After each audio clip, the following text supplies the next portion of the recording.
Welcome to this production from Western New York Athletics. Our featured sponsors for today's game are Damon University. Damon University is a private, non-sectarian university in Amherst, New York, offering undergraduate and graduate level degrees. Visit damon.edu to schedule a tour today. Richmond Vona LLC is committed to you. Being involved in a serious accident creates a whirlwind of changes. We know how serious the effects of a car accident can be on the victims and their families. At Richmond Vona LLC, we have helped our clients recover over $175 million. We have the skills and experience needed to handle a full range of car accident claims, including those with multiple parties and catastrophic injuries.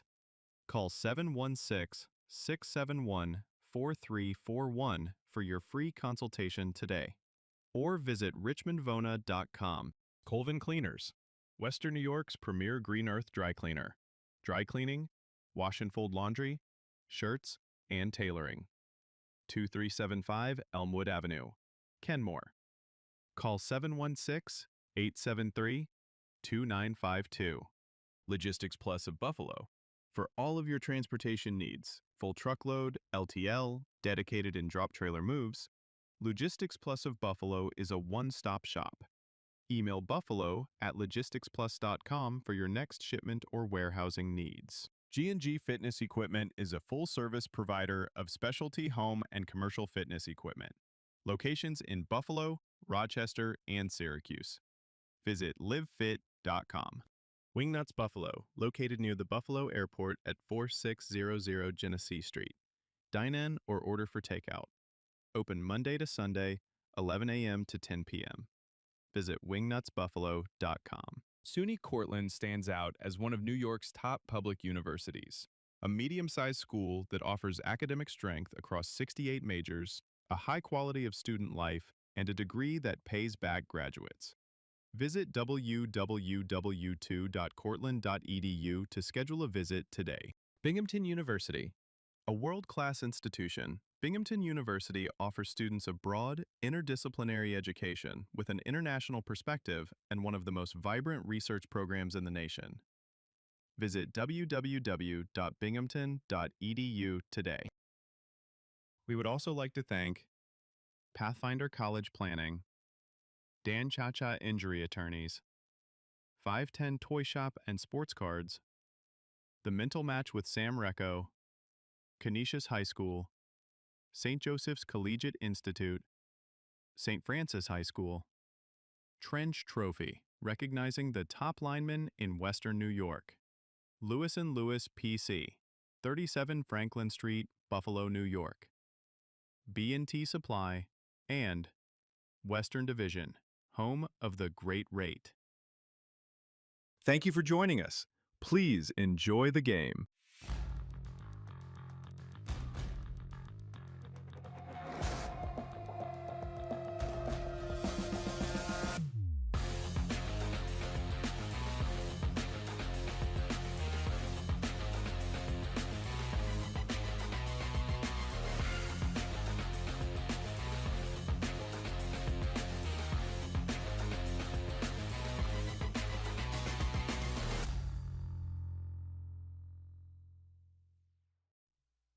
Welcome back, everyone, to another week of the Empire State End Zone. My name is Jacob Fyock. Alongside with me is Francis Boeck. And Francis, it's going to be another exciting week of high school football here in Section 6. And as we know, as this part of the season comes along, there is a lot of playoff implications on the line here tonight. Jake, it's my favorite time of the year. I'm sure anybody who is on WYathletics.com knows that. My piece I put on there laying out really most of the playoff scenarios heading into this week. A lot of it comes down to these last 2 weeks, comes down to points, so it's fun to break that all down, and a lot of key games going on here tonight, which is going to set playoff seeding and, going to put people in an opportunity to get to the stadium. This is what all these teams are looking for. Yeah, no doubt about it. And we actually do have some games that are actually going on live right now. St. Francis taking on Bishop Timon. We also have Lewiston Porter taking on Cheektowaga. And almost starting right now, is also going to be Lakeshore and Star Point. But the rest of the schedule is coming up in just about half an hour. And Francis, why don't we go and throw up those top 8 games that we are going to be showing the audience here tonight here on the Empire State EndZone Week 7. Yeah, top 8 games this week presented by Dan Cha-Cha Injury Attorneys. You can see game number 1 is also in full on Western New York Athletics, a big one in Class AA. It's Lancaster versus Bennett, one that all of Western New York has been looking forward to for the past several years. Game number 2, another big game going to determine who gets the top seed in the B1 division. It's West Seneca East against Williamsville South. Game 3, CSB Southwestern Frewsburg. Game 4, another important B1 battle is South Park Pioneer. Game 5, which we're going to talk a little bit, got very interesting after last night. It's going to be Williamsville North and Sweet Home. That's in the A1 division. Game 6 is Gowanda Pine Valley against Newfane. Game 7, Chautauqua Lake Westfield Brockton versus Falconer Cassadaga Valley Maple Grove. And Game 8 is Wilson against Franklinville Ellicottville. Yeah, 8 games are going to be showing you guys here throughout the night. We mentioned about some of those games having some really good implications when it comes to seedings and specific standings throughout the night that can not only shape up what tonight's going to be, but also what next week is going to be as well. And we'll start off with one of them in Class AA. It's going to be the Lancaster Legends taking on the Bennett Tigers. And this game is brought to you by Damon. Damon University is a private, non-sectarian university in Amherst, New York, offering undergraduate and graduate level degrees. Visit damon.edu to schedule a tour today. So for Lancaster, they come into this battle 5-1 overall, 4-1 in Class AA. Lancaster had a tough matchup last week on their home field, taking on Niagara Falls, but the Legends got it done, winning 42-28. Matt King was all over the field on offense, 344 yards passing, 2 passing touchdowns. He also had 2 rushing scores as well. And the defense also put up a good performance. 2 sacks, 2 interceptions, but special teams also did very well. Their own man, Aiden Banks, had a kickoff return for a touchdown. And as for the playoffs here, what this can mean in this game. For Lancaster, a win here clinches them a 1 seed in Class AA. But we'll see how that happens as this game goes along. Some key guys to look out for. David Ahern, their senior running back, 10 rushing touchdowns on the season, a Conley Cup Player of the Week back in Week 5. Matt King, just mentioned, 918 yards passing, could break 1,000 tonight. 15 passing touchdowns on the season, 4 rushing scores, and those passing TDs, he is number 4 in Section 6 with 15 passing touchdowns. Colton Schaefer, one of his favorite guys to go to, has 5 touchdown receptions on the year. Another man, Aiden Banks, you mentioned him, how good he is on special teams. Well, he's just as good in the passing attack. He also has 5 touchdown receptions. Braden Klinger, one of their best tacklers on the team, also has 3 sacks and interception as well. He was also a Trench Trophy nominee back in Week 2.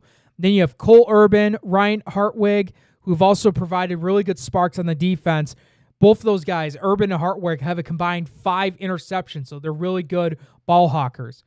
This offense, Francis, do you want to take a guess at how much they're averaging points per game in the past just 3 games? You want to take a stab at it? I'll say 30. Not even close. Not even close? 57 points per game in the last 3 matchups they have had against their opponents. Wow. That's how well their offense has been performing, and they're going to need that tonight against a really good Bennett squad. There are 7 guys on this team that's been able to have at least 1 touchdown reception. The pure definition of everybody eats. That's what Lancaster is going to have to do tonight against a Bennett squad who we've always known is very good, and they continue on to have another successful season this year. 5-1 overall, 4-0 in Class AA. They took down Lockport last week, 56-14. A Bennett win here and an Orchard Park loss helps Bennett get the 1 seed tonight, if that happens. Jimmy Valentine, 11 rushing touchdowns on the season. He's a senior running back, also plays strong safety. Jack Eskridge, the 4th, a senior wide receiver. Look out for him and when they start throwing the ball. Jason Hargrove is going to be a key guy here.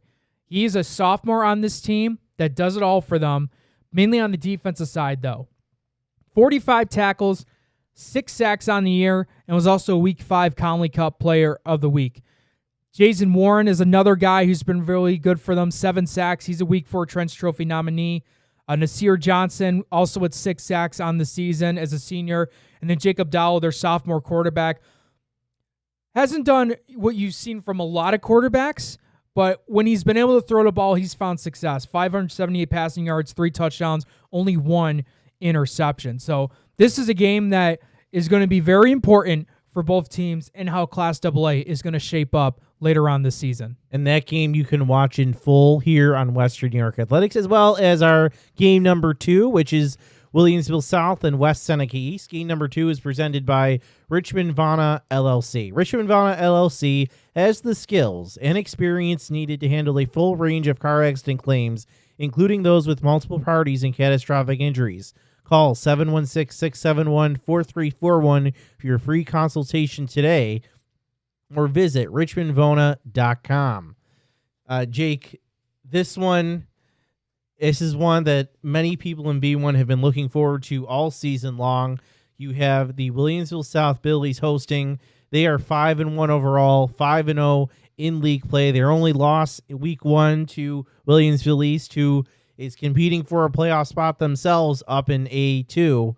And Williamsville South has been taking care of business. Their closest game was a 20-7 decision against Starpoint 2 weeks ago, but they're coming off a 42-14 win over Lakeshore, and they've been doing it without really much of a running game and without arguably their best player, Amir Caesar, getting injured in Week 3. He still leads the team with 239 yards. How does a team 5-1 with your leading rusher out since Week 3? Well, by throwing the football. They're led by their quarterback, Philip Ganji. He has over 1,200 yards in the season, 16 touchdowns. His top man is Evan Zankel. He has 51 catches, 800 yards, 9 TDs. He's also contributed on defense. And then defensively, the Billies are led by Alex York with 45 total tackles. Other side of the ball is this West Seneca East team that I've been talking about all season long since I saw them in Week 1. They are the perfect Jim Marino team. They have 5 guys who are running the ball really well, all over 200 yards. They're led by Kevin Sadowski. He has nearly 600 yards, 8 touchdowns. Kyler Montero, he's a key guy for them. He's their second leading rusher. He's also their leading tackler. He has 7 rushing touchdowns on the year. DJ Banker's their quarterback. He's thrown for almost 600 yards. He's also run for 200 yards or so and has accounted for 13 total touchdowns on the year. So big clash in this one. Winner gets the 1 seed. Loser gets the 2 seed. It doesn't get any simpler than that, Jake. No, it doesn't at all. I mean, both teams are undefeated in league play. West Seneca East 6-0, Will South 5-0. By the way, you were just mentioning about Will South having a lot of success in the passing attack.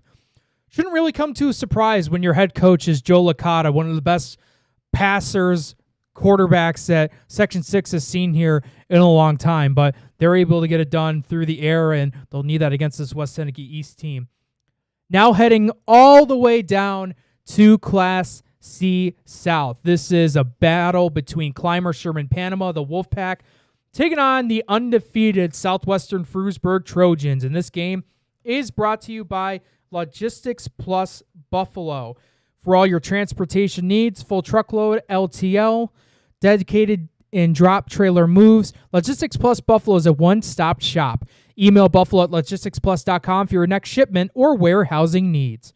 So for CSP, 4-2 overall, 3-2 in Class C South. They moved to 3-2 in league play after getting a big win over Springville. Defense was really good last week. 4 sacks, 3 interceptions. Some guys to look out for. Matt Redlecki, who's got 5 sacks on the season. He's a Week 4 Trench Trophy nominee. Carson White, 11 passing touchdowns on the season, 5 rushing touchdowns as well. He had 3 of his 11 passing touchdowns last week. He's a Week 2 Conley Cup Player of the Week. Gavin Burchanowski, 366 receiving yards. 7 of the 11 touchdowns from Carson White has been thrown to their junior wide receiver in Burchanowski. He's got 7 on the year. He's 8th in the section in catches with 28, top 10 in Section 6 in touchdown receptions. And then their sophomore running back, Sawyer Whitney, 8 touchdowns rushing. He had 2 of them last week. Another Conley Cup guy, player of the week, all the way back in week 1. Now for Southwestern Frewsburg, who a team that's been so good in terms of putting points on the board and shutting down offenses. They took care of business last week, defeating Salamanca on the road 49-7. 6 touchdowns on the day, 3 through the air, 1 on the ground. And oh, by the way, just to tack on another one, they had a defensive touchdown as well. Here's a shocking number that I think it's a simplistic number, but it's really just even shows that even if you watch this team play, it just shows how good they are. Offensive points per game, it's 41.2. So every game throughout this season, they've averaged well over 40 points a game. I don't know if they scored 40 points every game. That's like it's 6 touchdowns, Jake. Exactly. So yeah, roughly what is that? Yeah, almost 5 to 6 touchdowns a game that they're averaging. It's the defense though that's really flabbergasted. They have only averaged throughout this season 3.2 points a game. Their opponents have been averaging 3.2 points a game against this Western Frewsburg defense. 3 shutouts this season. No opponent has scored 10 or more when playing against this defense. Could that happen tonight against CSP? We'll find out. But for Southwestern Frewsburg, a big part of this season, Trent Lewis, he's been phenomenal this year for them. 5 total touchdowns last game. He has 10 rushing, 9 passing. Also has 2 interceptions. Also has a punt return for a touchdown. I mean, I feel like he also kicked a 50-yard field goal too, just by the way this kid's been. He's been phenomenal. Week 2, Week 5, Conley Cup Player of the Week. Braden Fuller, 9 rushing touchdowns on the year. But Roger and Zach Markham on the defensive side have been very, very good for them. 3 interceptions for Roger, a senior, a junior, and Zach. 17 tackles for a loss, 5 sacks. Also has 3 fumble recoveries and a defensive touchdown. Both guys are also Conley Cup Players of the Week earlier this season. Leo Kavich, a senior, Week 5 Trent's Trophy nominee. And then just this past week, Calvin Salisbury was part of the Trent's Trophy nominee in Week 6. So if Southwestern wins tonight, they get the 1 seed. If not, they'll have a chance to do it next week. But I feel like for CSP's side, they're still in the hunt for the playoffs. I believe they still have that final seed to get into the playoffs. So the win keeps them alive as well. For Southwestern Frewsburg, it's weird because it's one of those weeks where it's like, if you lose this week, you can still get it here next week. But you really don't want to lose. You don't, though. But the way this team's been so dominant, it kind of feels like they can. You don't want to have that mindset. You never do. But the way they've just been mowing through everyone in Class C South, they put themselves in there because they've been that dominant. Yeah, certainly have. I know Frank Wolf spoke highly of them a few weeks ago, and they're a team that I think could really make a run into the C-State playoffs as well. All right, we'll head back to Class B2 for our game number 4. It's South Park against Pioneer, and this game number 4 is brought to you by Wingnuts Buffalo, located near the Buffalo Airport at 4600 Genesee Street. Dine in or order for takeout, open Monday through Sunday, 11 a.m. to 10 p.m. Visit wingnutsbuffalo.com. Again, B1 is pretty simple, as I mentioned to start the show. Game number 2, Will South, West Seneca East, battle for 1 and 2. Well, this is the battle for 3 and 4. South Park and Pioneer, winner gets 3, loser gets 4. I want to start with the Sparks. Jake, Joe Sacco. I saw him in Week 5 in person. Mm-hmm. He threw a 2-point conversion and then ran for the game-winning a touchdown in overtime. He gets a Conley Cup nomination. Next week, he gets a Trent's Trophy nomination. You do not see that very often. No, and I'll just clarify real quick. Tom and I saw him, I think, back in Week 2 or 3. He does everything for them. Offense, defense, passing, rushing. He literally does everything except special teams because he needs a break at some point. Yes. He does everything for them. So he's been having a fantastic year. He leads the defense with 49 total tackles and 4 sacks at the defensive end. He's also has 83 yards rushing in the year and 3 touchdowns. And I don't have his pass here, but I know he's thrown for a couple as well. Again, South Park, a very young team this year, but still in the thick of it. They're coming off last week a 13-26 loss to West Seneca East. Jake, that was pretty close at times. We were getting worried for West Seneca East that South Park might be able to pull the upset. They don't. Trojans pull away in the end, but that thing was close at halftime. They've won a lot of close games this year, so if it's close, that's good for the Sparks. On the other side, you have Pioneer, team that graduated 23 seniors from last year, but they brought back Isaac Platt, who leads the team with 550 yards rushing, along with 5 touchdowns. Under center, it's Drew George. He's thrown for 166 yards and 4 touchdowns. And on defense, they're led by Skylar Kale and Dakota Smith.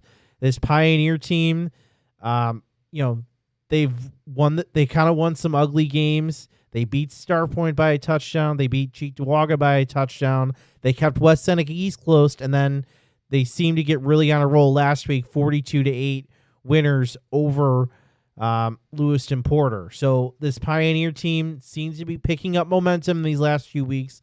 We'll see how they do against South Park. Yeah, and give credit to head coach Jim Dupre. I was there for the week 1 game when they took on Lackawanna, and very low scoring game. They only won that game, I believe it was 7-0. But they held Lackawanna in check in week 1, and as the seasons come along, I was curious to see where they were going to end up, and the fact they're a 3 seed in Class B1, I think, has been a little bit of a surprise considering how many guys they lost from last year's team. But that coaching staff has really put them in a great spot, and the players also have as well, to put them in a spot to clinch, get into the playoffs, and try to make something. Yeah, so again, that game's going to decide the 3 and 4 seed in Class B2.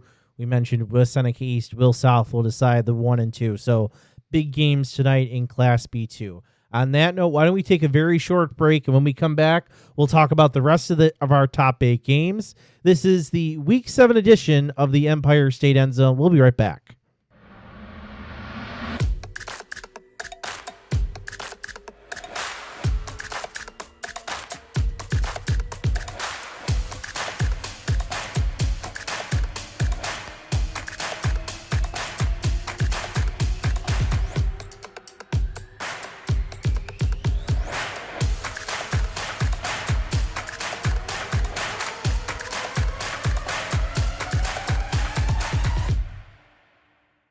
Why do you exercise? To look better? To feel better? To drop a few pounds? To train for an event? To defy age? Or to keep your ability to say yes to the things you love to do?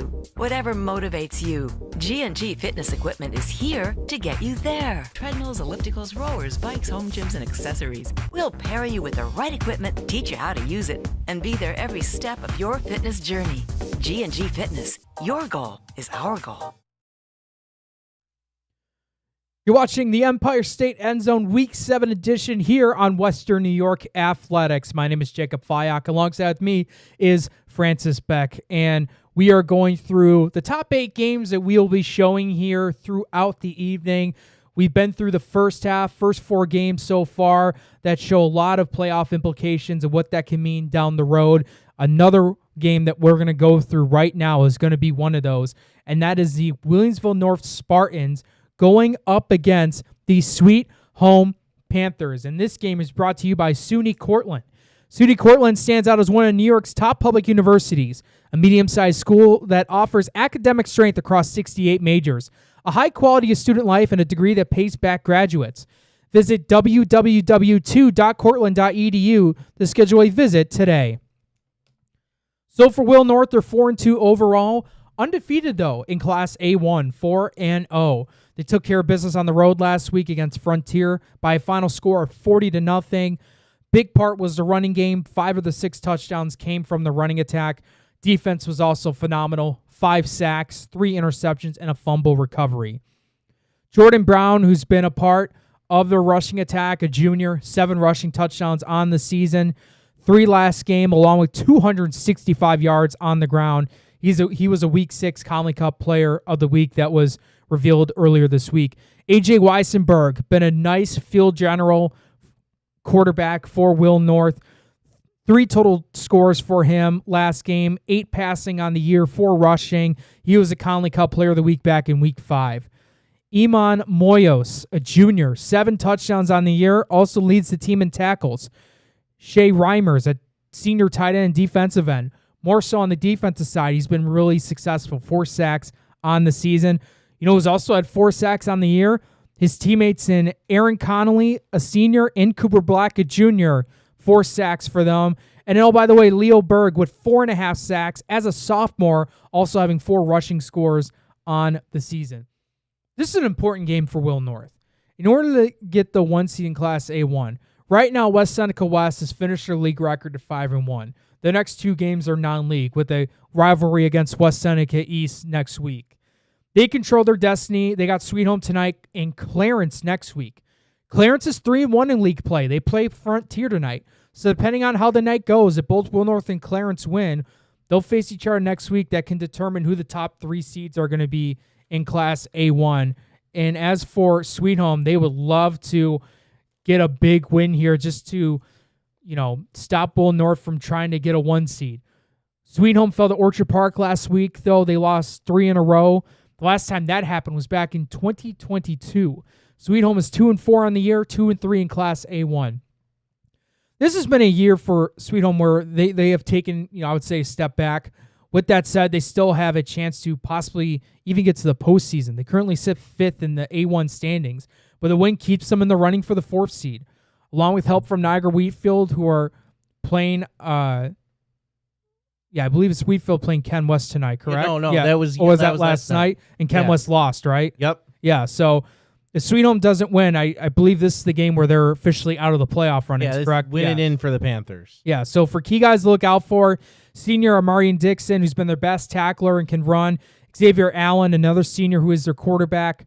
Senior Elijah White is another part of the rushing attack. Then you have senior Jalen Tubins, who leads the defense in sacks, 5. But I think a crucial part that Sweet Home needs to do in the offense is just to get it going. During this 3-game losing streak, this offense hasn't been able to score 10 points in the last 3 contests. So the offense needs to find a way to put points on the board in order to get a chance to get a win tonight. All right, next we'll move on to our next game. Sorry, folks, I'm doing double duty as host, co-host, and producer. So we'll pull out game number 6. We're going down to Class D for this one.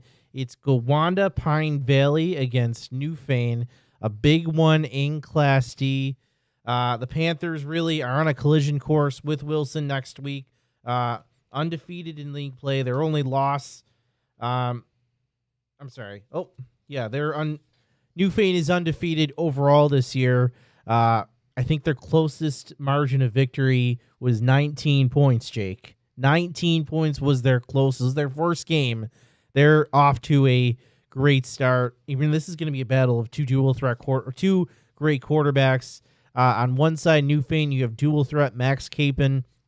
He's thrown for nearly 800 yards and 9 touchdowns. He's also their leading rusher with over 1,000 yards and 17 touchdowns. He's leading the way for Newfane. On defense, Jake Morello leads with 52 total tackles. And Gowanda, the signal caller, is Carter Capozzi. We've heard a lot of him over the years. He has 973 yards passing, 12 touchdowns. Running the ball and on defensively, Gowanda is led by Winter Metley Peters, 642 yards, 6 touchdowns. And then on defense, he has 50 total tackles and 2 sacks. Newfane win. They can set up possibly to get the 1 seed against Wilson next week, which we'll talk about Wilson in a little bit. And Gowanda Pine Valley, they still have a say in the matter. If they can get the win today and, get it by a good margin, they could find themselves in the 1 seed as well. They'll need a little help, but, so this should be a really good game up in Newfane in Class D. Yeah, no doubt about it. And I think a lot of people are anticipating to see that game next week, depending if both teams win. Wilson and Newfane, 2 undefeated teams going into the final week. I believe they're a rivalry too, right? Wilson and Newfane. Newfane. So you'll have that, if both teams win tonight, you'll have 2 undefeated teams in a rivalry matchup next week to end the regular season to try to get the 1 seed in Class D. You can't get more highly anticipated than that. But both teams need to win tonight for that to happen. That's right. And real quick, this game number 6 is brought to you by G&G Fitness. G&G Fitness Equipment is a full-service provider of specialty home and commercial fitness equipment. Locations in Buffalo, Rochester, and Syracuse. Visit livefit.com. I'm sorry. I'm sorry, guys. I was looking at a scoring update because there's some games that are going on right now. I know there's some scores in the St. Francis Timer, but do we want to jump to Game 7 first? Yeah, I was just a little bit confused by the tweet there because it looked like Timon and St. Francis are battling it out, but I might be confused on the score there. So I do apologize for that. Last game for my end that we got to look to here, Chautauqua Lake, Westfield, Brockton. The Eagles taking on Falconer, Cassadaga Valley, Maple Grove, and this game's brought to you by Binghamton University. So for Chautauqua Lake, 5-1 overall, 4-1 Class C South.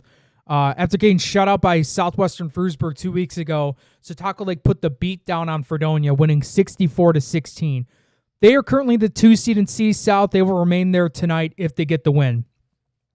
Thandon Bensink, Braden Gibbs, Trent Hauser, Devin Hewis. I think we mentioned these guys several times throughout the season. And if you know this team, you know how good those core 4 have been. Bensink, 4 touchdowns on the year, also has a pick 6 on defense. Braden Gibbs, 15 total touchdowns on the year, 13 through the air, 2 on the ground. Connolly Cup Player of the Week in Week 2. Trent Hauser, 43 tackles, 1 sack, 1 fumble recovery. A Trench Trophy nominee in Week 1 and a Connolly Cup Player of the Week back in Week 3. Devin Hewis, another Connolly Cup Player of the Week in Week 4, though.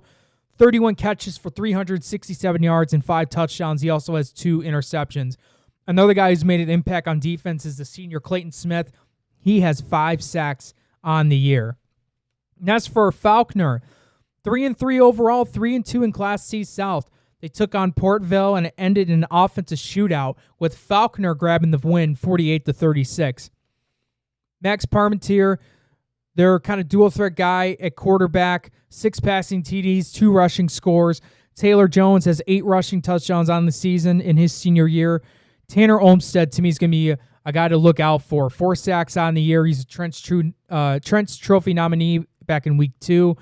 And then Grant Zam, their senior wide receiver, 3 touchdowns on the year. And on defense, he also has 38 tackles, 1 sack, and a pick 6. So a win here for Falconer keeps them alive, in for the spot to try to make the playoffs. As for Chautauqua Lake, a win here keeps them in the 2nd seed in Class C South. Yeah, right now they're in the driver's seat for that 2 seed in C South, as you said. All right, let's move on. Our final game will be following game number 8, which is presented by Colvin Cleaners. It's Wilson against Franklinville Elginville. Colvin Cleaners is Western New York's premier green earth dry cleaner. Dry cleaning, wash and fold, laundry, shirts, and tailoring located at 2375 Elmwood Avenue in Kenmore. Call 716-873-2952. And again, this is a huge one in Class D right now. Wilson, as we mentioned, trying to keep their undefeated season alive before they host their rival Newfane next week. But this Franklinville-Elkinville team is no team to take lightly. They are 2-3 on the year, 2-4 overall, but they've beaten Allegheny Limestone, they've beaten Cattaraugus Little Valley. They were very close with Randolph, and they played a 10-point game with Gowanda, which, right behind Wilson and Newfane right now in the standings in Class D. They are led this year by their running back, who Cameron Mendel, 431 yards, 5 touchdowns. They have their quarterback, Ryan Benjamin. They've had some injuries a little bit in their skill positions, but Ryan Benjamin right now leads the team with about 500 yards passing and 3 touchdowns. Defensively, Landon Learn leads with 34 total tackles. And then the Wilson Lakemen, I mentioned it last week, Jake, they have 4 guys with over 200 yards. They're led by Michael Rubel with nearly 600 yards, 7 touchdowns. And then their quarterback, Vic Castellas, He has 569 yards, 9 touchdowns through the air. He's also run for 319 and 6 touchdowns. This Wilson team is very good, and they've been taking care of business all season long. Yeah, absolutely. This Wilson team is going to be very good. Franklin-Ellicville is going to have a very tough challenge to go against them. You also want to thank some of our other sponsors for tonight: Pathfinder College Planning, 510 Toy Shop and Sports Cards, The Mental Match with Sam Recco, Canisius High School, St. Joseph's Collegiate Institute, St. Francis High School, Trench Trophy, recognizing the top lineman in Western New York, and then Lewis & Lewis PC, located at 37 Franklin Street in Buffalo. So why don't we do this real quick? We're going to take a short break. I already have a scoring update so far in a game that I was not expecting the score to be. We'll take a look at that when we come back with more of the Week 7 edition of the Empire State EndZone.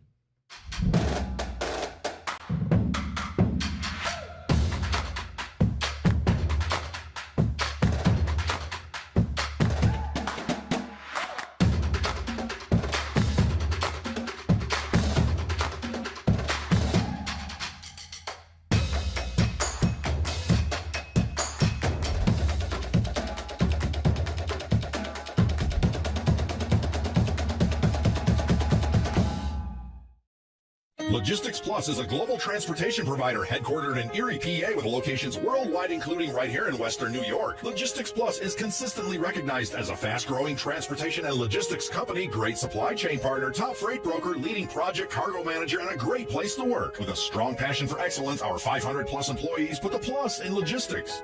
Or an efficient, personal approach for all of your transportation needs. More information about our Buffalo office is available at logisticsplus.com/Buffalo. Welcome back, everyone, to the Empire State EndZone. As we're just about to see some teams get underway here, why don't we take a look at that Octo box showing the top 8 games going throughout Section look at 6. some of the other games. Well, I do see some of the games in action right now. We saw on our screen here. This is brought to you by Dan Cha-Cha Injury Attorneys, as it looks like our first 2 games we have in our top 8 are currently battling out right now. We see some other teams that are just about to get started as well. But yeah, Francis, we'll head to the live scoreboard as we had to make a change during the break, as this scoreboard here is brought to you by Western Division, home of the great rate. So these are the games you're going to be seeing throughout the evening. Scores will get updated as we find out along, but in the bottom right corner, Francis, we already have an update of one that's battling it out as they're just getting started with the second quarter, and that's a score that I was not expecting. Yeah, that I was not either. We saw what St. Francis has been doing all season long, what they did to St. Joe's, what they've been doing to out-of-state opponents, and Bishop Timon seems like they were taking a bit of a dip this year, but man, they've come out strong in to start that one, and I don't know if we'll be able to get a live stream of it, but hopefully we have somebody there that's going to be able to send us updates. Obviously, St. Francis Twitter is, but that's a crazy game. Oh, we do. Our own colleague Tony Fiorello is down there. Okay, for that game. So maybe we'll try to get him to call in after that game, because depending on how this game goes, I at least want to know what happened to the start of this game. But I will say this, because he's been live tweeting it throughout, so I want to credit Tony for that. St. Francis has turned the ball over 3 times. Wow. And during those 3 times, that's resulted in a couple of touchdowns for Timon. That's why they're up 20-0, 20-0 in the second quarter. I do have that game was from yesterday. Let's see if there's anything else going on. Looks like a lot of the other teams are just about to get started. Underway soon. Dunkirk taking on Maryvale. CSP battling it out right now, taking on Southwestern Frewsburg. And why don't we head over, if we have time right now. Looks like game 8, looks like we might be in the red zone right now. This would be Wilson taking on Franklinville-Ellicottville. Take a look here. Yeah, it looks like Franklinville-Ellicottville is in the red zone. We can't see the scoreboard, but it's now going to be 2nd and long. I want to say that's at the 16, Jake. Yeah, that's what it looks like. So a nice way for the Titans to start it off. And I believe Wilson's on the road here in this one, correct? Yep. Yeah. So this is a really good opportunity for Franklin-Ellicottville to, make a statement early on in this contest against an undefeated Wilson team. And, okay, so we do have a scoring update for St. Francis and Timon. Timon start off the second quarter making a field goal. They're up 23-0 now. Wow. Second down for Franklinville-Ellicottville. Looks like a run to the left side, tackled inbounds. It's going to make it third and about 3 or 4 here for the Titans.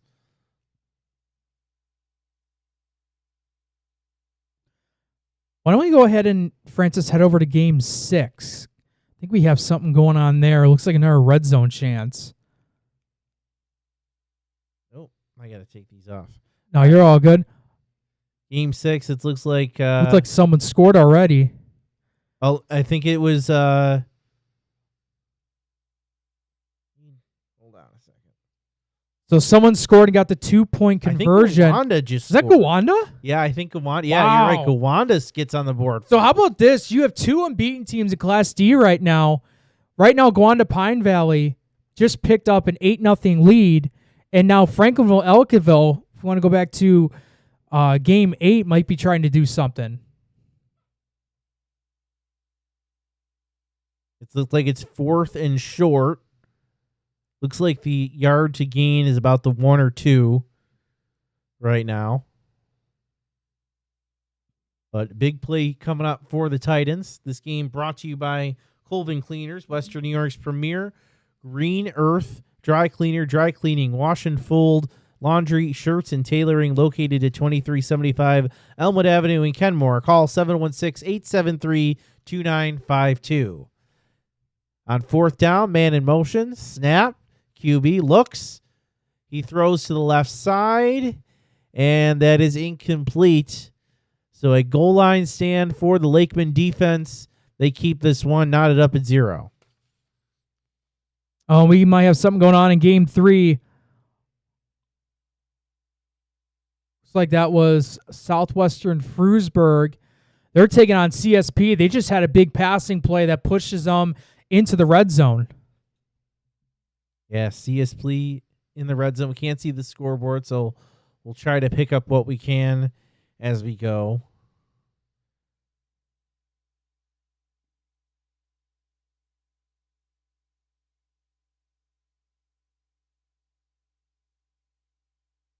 Wow, Timon picked off St. Francis.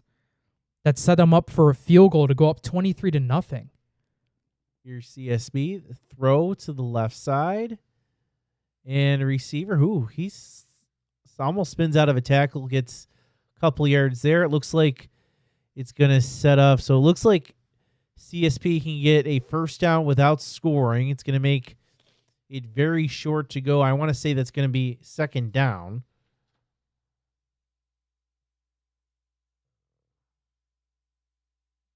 Yeah, my apologies earlier, folks. So CSP is the one that's knocking on the door here inside the 5 as they go shotgun formation. Looks like they're showing 4 wide receivers. Carson White and a quarterback. They're going to hand it off, run it up the middle, and punch it in for the touchdown. And the man doing that is their sophomore running back in Sawyer Whitney, who gets this team up on the board early on. Yeah, it makes it great. So CSP coming out to a surprise start as well. So we're seeing some big surprises to start out this week 7 here. Looks like they'll go for the PAT. The snap's down. Kicks on the way. And the PAT is good. So CSP early on in the first quarter up on an undefeated Southwestern Frewsburg 7-0. How about that so far? 2 undefeated teams. Francis, 1 in C South, 1 in Class D, currently down so far early in the battles. You wonder, I was thinking about this coming into tonight. Are there going to be teams that are expected to win tonight, are looking ahead maybe to a week 8 matchup, thinking about trying to get like that 1 seed and overlooking perhaps the opponent in front of them who has multiple losses, who they should beat handily? Yeah, absolutely. So We do have another scoring update. Orchard Park is up on Hutch Tech 7-0. All right, let's head over to game number 1. That's Bennett Lancaster. It looks like Bennett has the ball 3rd and 8. Now it's going to be 4th down for the Tigers, but it looks like they're in the red zone. So we'll stick here for a moment.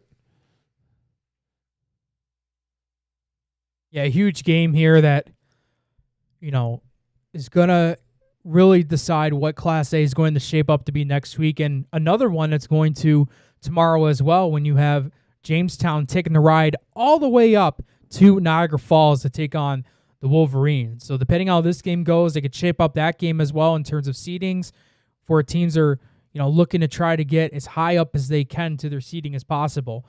But a 4th down and 9, Bennett, high snap, able to corral it, feeling the pressure, penalty markers down, and this pass got intercepted. Looked like it was picked off, and it was a holding on Bennett. So assuming that penalty got declined there, but what a way for Lancaster to come up with a big INT. Yeah, nice goal line stand, or almost goal line, or red zone stand, you can say, for the Legends. And, they get the ball back in this first quarter. It looks like 4:43 gone by already in this one. So defensive battle to start out with. Why don't we head to game number 5? That's Williamsville North and Sweet Home. This one's tied 0-0. It looks like it's Sweet Home, or I'm sorry, it's trying to see. I think it's Sweet Home with the ball deep in their own end. So we'll keep an eye on that. I want to check out game 6. This one is still tied. Which game is this? Was this Gowanda and Newfane? Yeah, this. So Gowanda's up 8-0. I think Newfane has the ball. They're in the red zone. Yeah, that's right. 8-0. That's right. So we'll stick here. Yeah, our own Frank Wolf is at that one, while Tony Fiorello is at Bishop Timon St. Francis. St. Francis looks like they're getting things going after giving up so many turnovers. St. Francis now down 23-8 as Newfane gets in for the touchdown. So just like that, Gwinnett Pine Valley was up with a little more than 8.5 go in the game, chopping off almost 3 minutes later, and Newfane able to come back with a touchdown of their own. Yeah, it looks like that was Cameron Stover who took it in there, and about a are they calling it back, Jake? Or are they? I didn't see the penalty marker, but yeah, they're looks like they'll move it back. A holding. Want to check in with game number 4. Looks like Pioneer has the ball. First time we're checking with them. They have the ball inside the red zone. It's at the 15. That looks like it's going to be 2nd and 7. So we'll stay with them as they figure out the penalty situation in Newfane. Also, quick scoring update. Akron is currently down to JFK 6-0. As this run to the outside by Pioneer, it's like pushed them close to the 5, maybe 6 yard line. And let's see, I think Newfane makes up for their mistake, and they're in for the touchdown. So Newfane gets their first score of the game. 5:35 to go, down 8-6, pending the extra point. And that's something that Francis can demoralize a defense. You gave up a touchdown, but the Newfane offense committed a penalty. It pushed them back. Literally the next play later, they score a touchdown. Looks like off the penalty. Newfane lining up in polecat for this 2-point conversion. Capin to receive the snap. You can see the line over there on the left side with number 5, the receiver. Receiver to the right side all by himself. And they flip it to 5, and he is stopped. Gowanda Pine Valley knew exactly what was coming and made the stop. Not tricked by the polecat, and they now lead 8-6, 5:35 to go in the first quarter over Newfane. Yeah, and you saw from the coaching staff there for Gowanda Pine Valley, they were very happy about that 2-point stop. And it looks like Jake Pioneer just scored. Yep, Pioneer just scored. And this one's early in the second quarter Yeah, already. 13 seconds into the game. No, so they're in the second quarter. Are they in second quarter? Oh, my Yeah, yeah. apologies. Okay. The second quarter, So Pioneer gets on the board. Yeah, 13 seconds into the second quarter, they're able to punch it in. The PAT is up and good. So early on for Pioneer against South Park, they're up 7-0. I want to check in with game number 2. Will South now officially in the red zone. They convert on a 4th and 7. We just missed it, but they're now inside the 10, 1st and goal for the Billies, looking to strike first against the Trojans.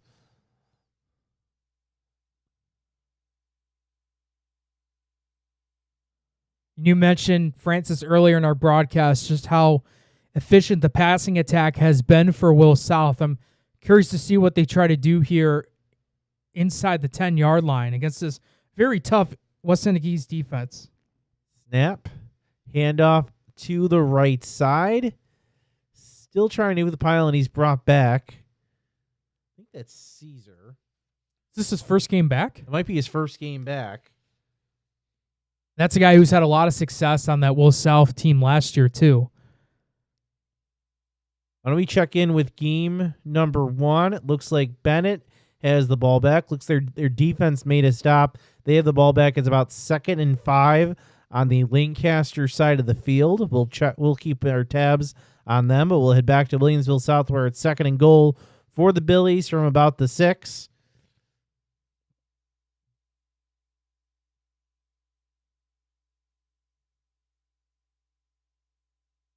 .6:12 to go in the first quarter. Snap.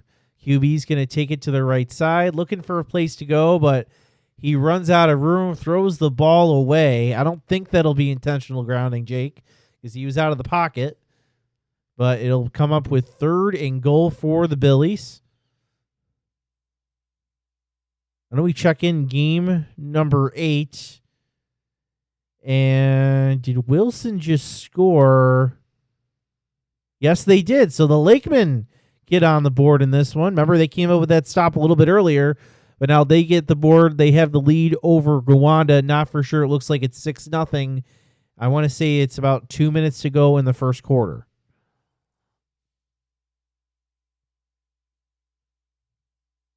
Why don't we head back to game number 2, 3rd and goal for the Billies.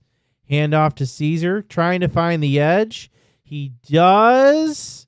He's going to be close, and he's going to be out at the 1-inch line, Jake. I don't think you can get much closer than that. No, you cannot. That was so close from trying to get into the end zone for a touchdown. Very close call there.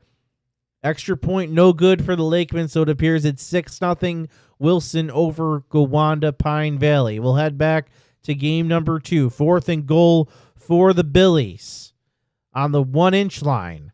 I formation, snap. Oh, he botched it. He dropped the ball.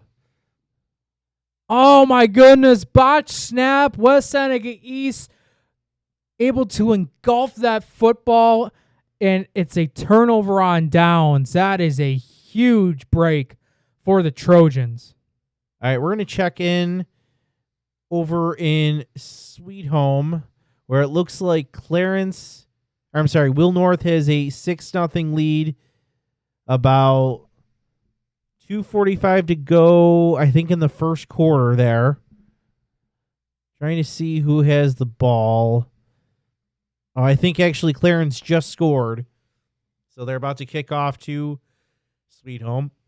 And then we check back in with game number 1. 4th and 1. I think they're going to do a measurement right now, Jake, for Bennett.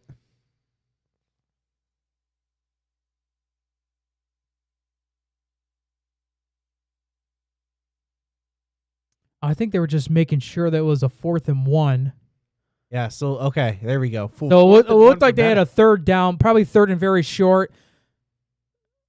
And they were very close to the first down. They just wanted to re-measure to make sure. But this is a big 4th and 1. Big 4th and 1 for the Tigers.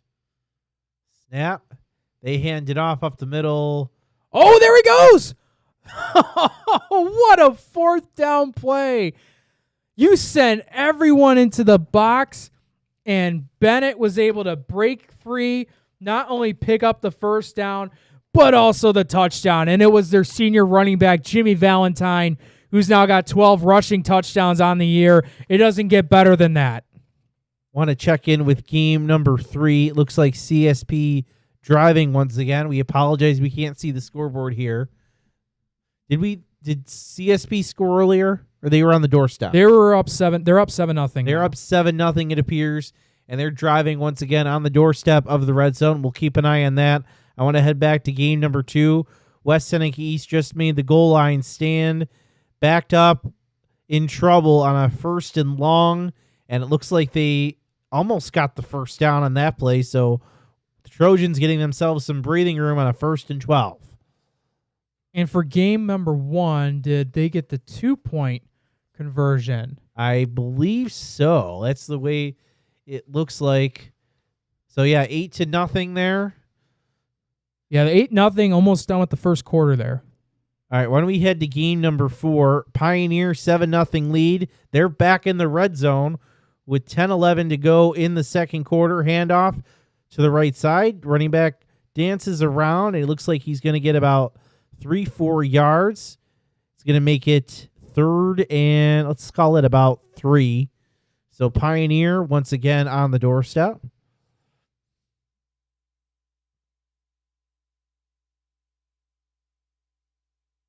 Check in on game number 3 right now. CSP. Trying to see if there's a down. Can't see the down marker from here. Snap. Handoff. Running back kind of dives there. Looks like he slipped. Yeah, maybe he slipped there. I think he might have lost yards. Or at least no gain. We'll head back to 4. Looks like it's 4th and 3 for Pioneer. They're up 7-0. 9 minutes to go in the second quarter. Pioneer trying to get that number 3 seed in the Class B2 division.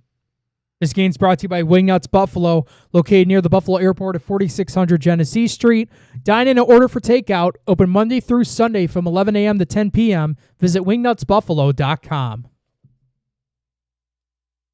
After this, we'll check in with game number 8. That's Wilson, Franklinville, Elginville. But Pioneer to pass.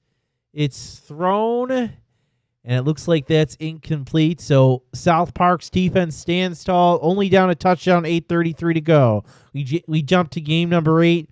Franklinville, Elginville now driving. We can't see the scoreboard. We know Wilson score. They're up 6-0. Looks, I want to say, about 140 left in that first quarter.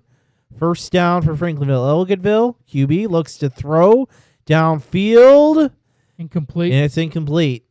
Took a shot there, and there were a couple defenders for Wilson waiting for it.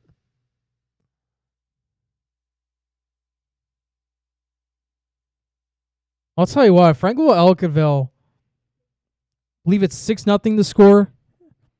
So we believe the game to be. I mean, I'll tell you what, like early on, they've been battling. They were deep in their own zone. Now they're at Wilson's 40-yard line or maybe closer to that. But they've been battling so far early on against this Wilson squad. You can take a look at our Octo Box right now, presented by Dan Cha-Cha Injury Attorneys. Nobody really in the red zone. We just saw Pioneer give the ball up on 4th down, so set South Park in game number 4 with the ball. Sweet Home has the ball in their own end. We should check game number 6 real quick, see what's going on there. And it looks like Newfane just scored, Jake. Yes. Oh, yeah, that's because they didn't get that 2-point conversion. That's so 12-8 is the score for Newfane with 1:31 to go in the first quarter. So Newfane going to line up in that polecat again. Remember they missed, as Jake mentioned before. Let's see what Newfane has in store on this one. I'm just curious what the options they have here. Well, you see the guy one to the left side. He hiked the ball up, but now they're going to go for a quick throw and catch. And I believe they got the They got 2-point the conversion. Yeah, from the center back to the center for the 2-point conversion. So 14-8 late in the first quarter. Newfane's up on Gowanda Pine Valley. All right, we will jump. Why don't we check in on game number 5? Actually, looks like Williamsville North has the ball back. They're up 6-0. 1:06 to go in the first quarter. Looks like their defense made a stand. They have the ball back in their end. Why don't we head to game number 2? It looks like there was a turnover of some sort, and South has the ball back, once again knocking on the door of the red zone. And Francis, to mention that Will North Sweet Home game, you said it was 6-0? Yeah, 6-0. Okay. We apologize, folks. It's only just us and Francis tonight. It's only the 2-man crew doing the live scoring updates, on-air host, producer, you name it, we're doing it all. So it looks like is that a turnover on downs? Yep, I think. Yeah, that's what it looks Wilson like. Defense made the stop, so they get the ball back in their own end. Where do you want to go? When we go back to game, I was going to mention, I know Game 7 was Chautauqua Lake Falconer, but it looks like there might be nothing there yet. Or yeah, it doesn't look like they turned on their camera. You want to refresh it real quick just to see if we might get that game? Let's go back to game 2 for a second. I'll check on game number 7. No, we'll stay here on this game because they're close to the red zone, being Will South against West Seneca East. This game's brought to you by Richmond Vona. Richmond Vona LLC has the skills and experience needed to handle a full range of car accident claims, including those with multiple parties and catastrophic injuries. Call 716-671-4341 for your free consultation today or visit richmondvona.com. Just over 2 minutes to go in this one, still scoreless, but Will South almost scored on their last drive, but got stuffed inside the 5 off a botched snap, but they're looking to try to put some points on.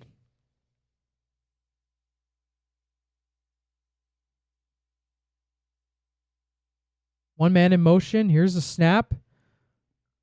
Trying to move it over towards that right hash and maybe got about a yard or so.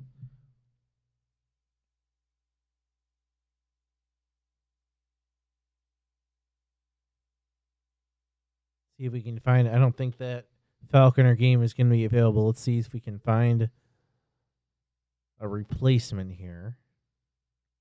Not a scoring update, but for St. Francis, they get the ball back after they had a goal line stop. So they take over. They're down by 15 against Bishop Timon, looking to erase as much of that deficit as they can. Jake, we got to jump to game number 3 here, where look at that Southwestern Frewsburg, who looked like they got in, but there was a penalty marker down. So we'll see who that's on.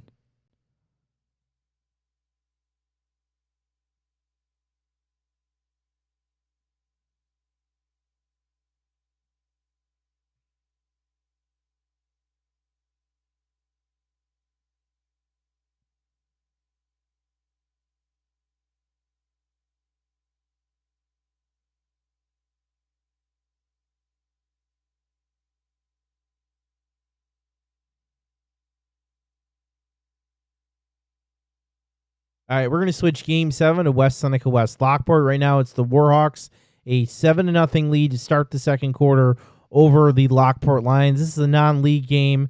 West Seneca West, of course, finished their league schedule. They have West Seneca East next week. So we'll keep an eye on that game as we go.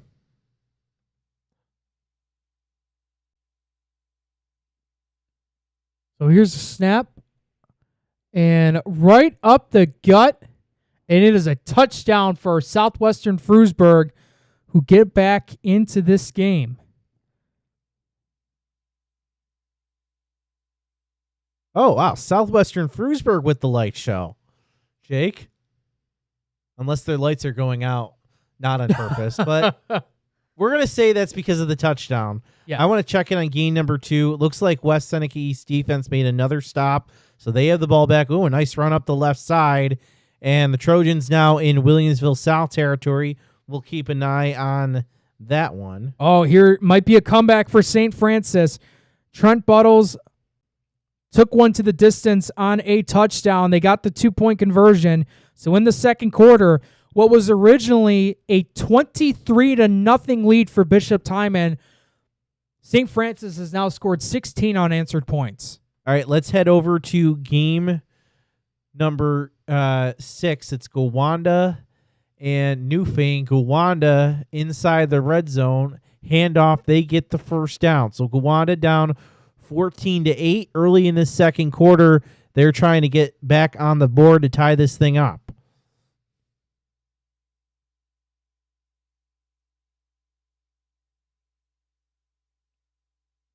Dunkirk against Maryvale battling it out right now. Dunkirk opened up the scoring with a 3-yard touchdown by Anthony Cosme. So right now they're up 6-0. Believe they're still in the first quarter. It's coming from Gregory Larson from WDOE. After this, we'll check in on Pioneer and South Park. It looks Pioneer is inside the 10. Throw to the left side is incomplete. Let's head over to Pioneer. Pioneer takes it. And I want to see here. So it's going to be second and looks like it's going to be third and about 4 inside, or third and goal coming up for the Panthers. Panthers already up 7-0, 3:53 to go in the second quarter over South Park.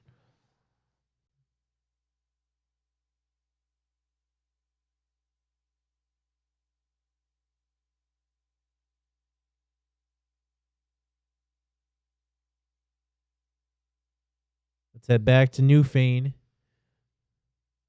On to Pine Valley, looking to try and do something in the red zone. Yep, second down run goes almost nowhere.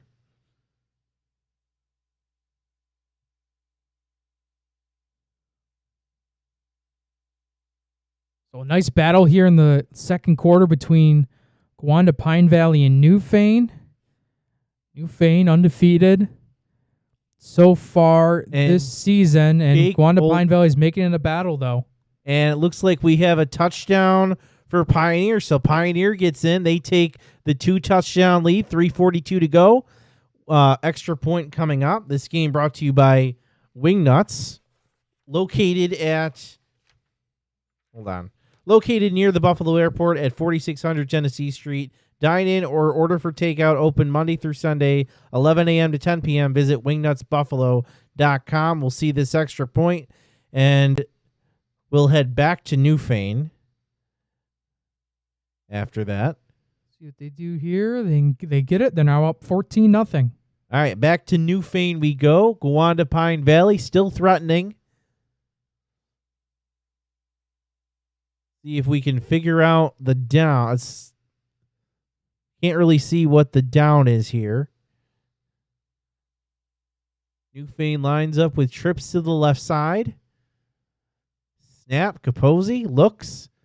He throws over the middle, and that is knocked down, incomplete. 14-8, Newfane, they lead. That must have been a turnover on downs.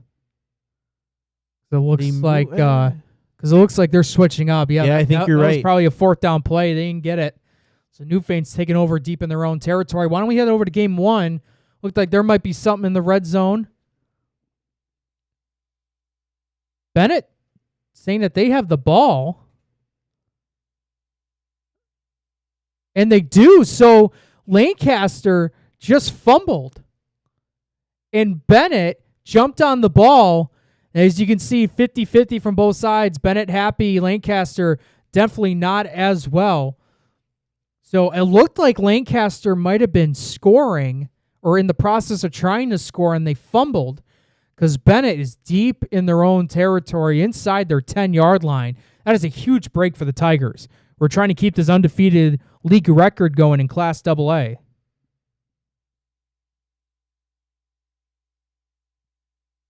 See if there's any scores on X. See if there's any updates so far. Looks like Dunkirk Maryvale is currently in the second quarter.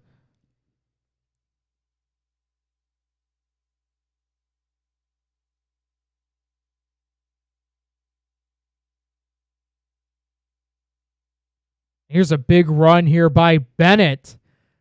And on one play, already pushing themselves to the midfield marker, if not in the Lancaster territory. But what a way for Bennett. There's a Be a flag on big that run, play. but we'll see what that penalty was on. Oh, actually, I wanted to jump to game number 5.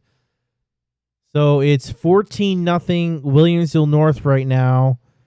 Trying to see who has the ball, or is that Sweet Home with the ball once again, and they're deep in their own end, or trying to. I know we haven't spent a ton of time here, so okay. It looks like actually Williamsville North going for the field goal, or I'm sorry, to kick an extra point, up 12-0 right now. Oh, yeah, originally it said 14-0. Snap. Kick is down. That almost looked like it was blocked. And the kick is good. So 13-0. They're up now on Sweet Home. So Williamsville North taking care of business against Sweet Home. Why don't we jump to game number 3, where I think it's CSP knocking on the doorstep once again. What was our last CSP score? Or what was the last scoring update we had? Oh, they're tied at 7. Okay, tied at 7. So CSP knocking on the door, trying to take the lead in that one. Why don't we check in game number 6? Newfane with the ball back, and see where they have the ball marked. It looks like it's pretty close to the red zone. See where they put the down marker, around the 37.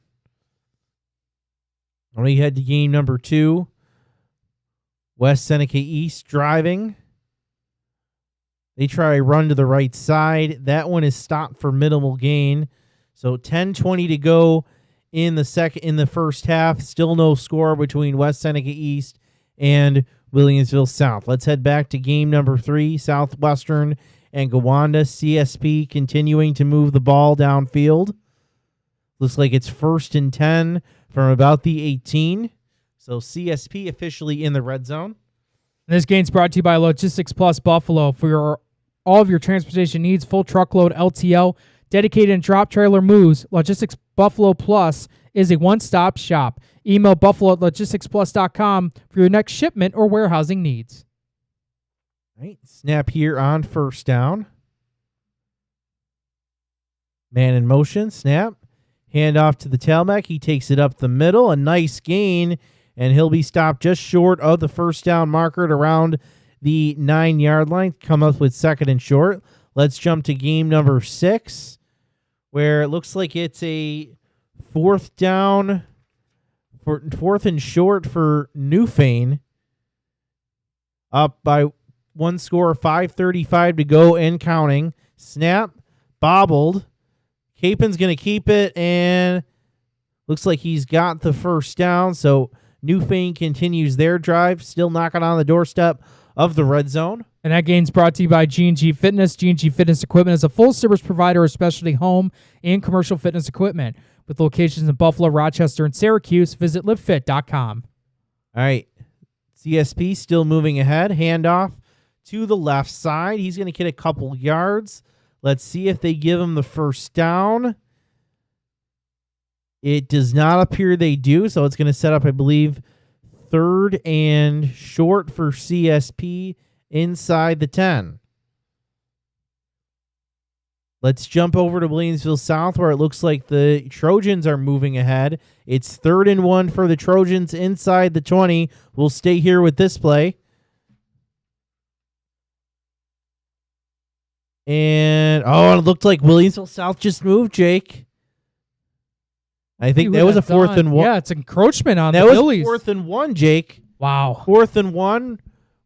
Will South takes the penalty, gives the free yardage and free first down to the Trojans. Back to Newfane we go. Panthers, first down from the 25-yard line. Snap, Capen. He's going to keep it, and he gets stuffed or lost, Jake. Oh, he got hit hard on that one. As a QB option read, QB keeps it himself, and he got hit big time. Here's another QB in trouble, trying to float one over, able to find his man and get it inside the 10. They'll bring up second down, but nice job getting that ball off in time and finding an open receiver. This game number 2 is brought to you by Richmond Vana LLC. Richmond Vana LLC has the skills and experience needed to handle a full range of car accident claims, including those with multiple parties and catastrophic injuries. Call 716-671-4341 for your free consultation today, or visit richmondvana.com. Penalty here as they take a break. Why don't we head back to game number 6, where it looks like Newfane just scored, Jake. So Newfane taking the 2-touchdown lead, 4:01 to go in the first half. Yeah, they definitely did. Where are we at with CSP, though? It looks like they're huddled up right now, and they're looking to try to punch it in. They're around, I think, the 3-yard line. Not sure what the down is, but I formation for the Wolfpack.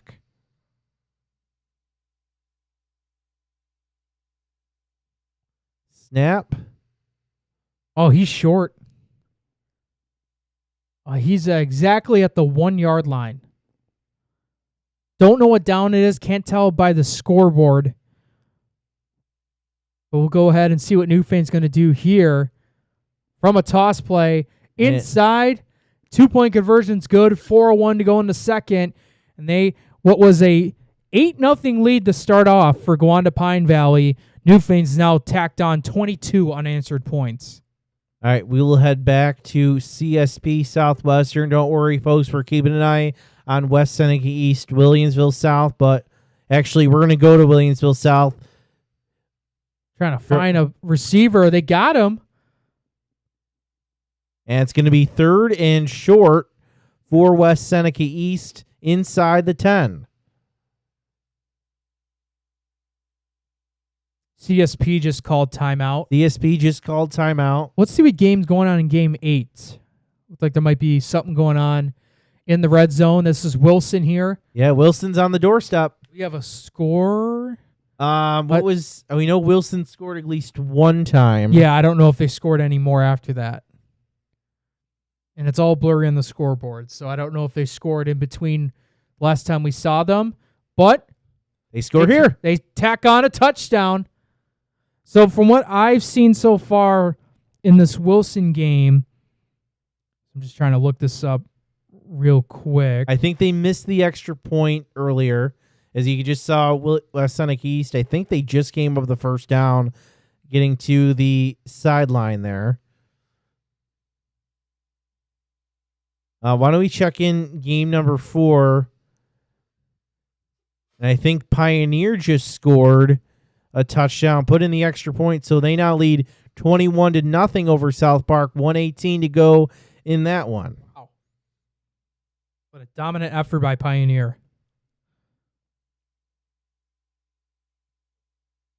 Check in. Okay, we didn't see if Wilson made the extra point or 2-pointer. They're kicking off now. And we head back to game number 2. First and goal for West Seneca East, looking to get the game's first score. I think that was a snap up the middle. Oh, he's short. He's short by a yard. Did that snap go to the up man? I want to see that. Hopefully they got a replay of that one. We might have something actually going on in game 3 real quick. And you're right. And CSP just scored. So touchdown for CSP. They retake the lead. And guess who also took the lead? St. Francis was down 23-0. They have scored 24 unanswered points. And they take the lead over Bishop Timon. Snap. End around. Handoff to number 15. He's in for the touchdown. West Seneca East strikes first. They take the lead 6-0, 4:28 to go in the second quarter. Trying to see who I can get a number there for that touchdown, Jake. As I'll pull out my roster here. That was Josh Urban looks like who got the touchdown for the Trojans. We'll see what they do on the extra point try. We may have Bennett knocking on the doorstep. Everything else pretty much close to midfield right now. So we'll check in with Bennett after this play.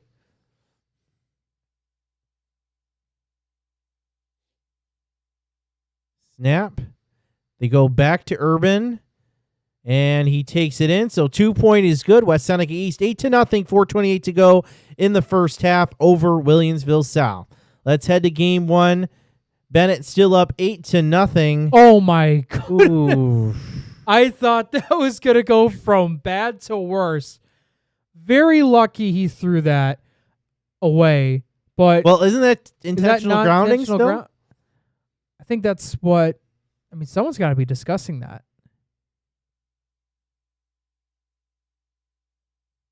That's at least a conversation. I mean, it's going to be fourth down anyway. Well, they Why don't- might have pushed it back because of that. Jake, I'm going to check in with game number 7 here. Oh, I'm sorry. Game number 6. It looks like Gowanda. They must have. Oh, I think Gowanda actually just scored. So Gowanda now going for 2, down 22-14, 2:52 to go. Wow, what a shootout this has been so far. And Newfane just scored not too long ago. That's right. Snap. Try to go for the under round. I don't know if he got in. I think they're going to mark him. Yeah, they marked he's him short, short. Jake. So 22-14. Newfane now leads. 2:52 to go in the first half. Why don't we head to game number 3? Because I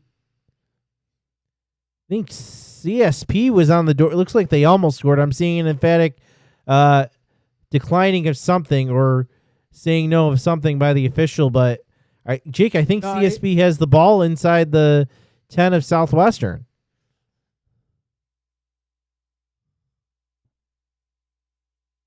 Or No, Oh, I'm Southwestern sorry. Frewsburg, yeah. Okay, I'm sorry. Southwestern Frewsburg does have the ball there. Matt Spielman from the Post Journal is there. He tweeted Carson White reached on a 1-yard QB sneak on 4th down. They got the extra point. They're up 14-7. Are they going to? Is Gowanda getting another shot at this? I think they are. Jake, there must have been some kind of penalty, but it must have been on Gowanda, so maybe they blew the whistle before the play ran, because it looks like Gowanda is getting another shot at this, Jake.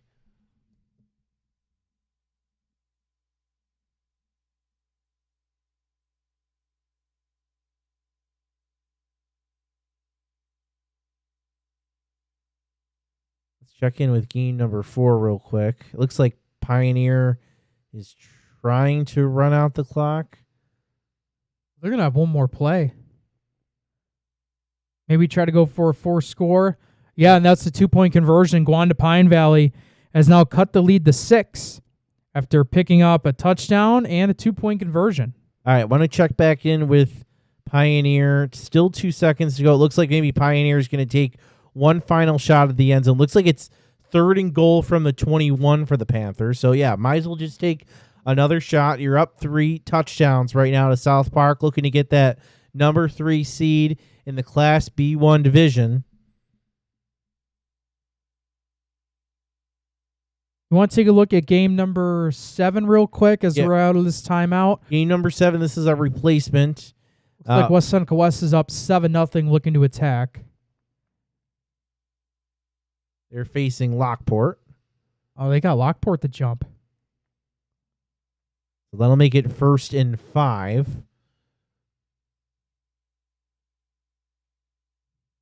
Why don't we check back in for a second? It's about 2 minutes to go for Lancaster. They're on their own side of the field. We might have, I don't know if we'll have. I think we'll have to jump over to we Pioneer. had to jump over. Let's see Last if they do on the final play. Play of the half. Throw to the right side. Ooh, it was close. No good. Incomplete. So this game goes to the half. I think it's our first one to go to the half, Jake. 21-0. Pioneer leads over South Park for our game number 4. Why don't we... she's trying to go next. Let me head back to game 7. This one brought to you by Binghamton University. Now 2nd and 5 for the Warhawks. 3 minutes to go in the second half. Have a 7-0 lead over Lockport. It's a non-league game. West Seneca West might be doing a little bit of scoreboard watching.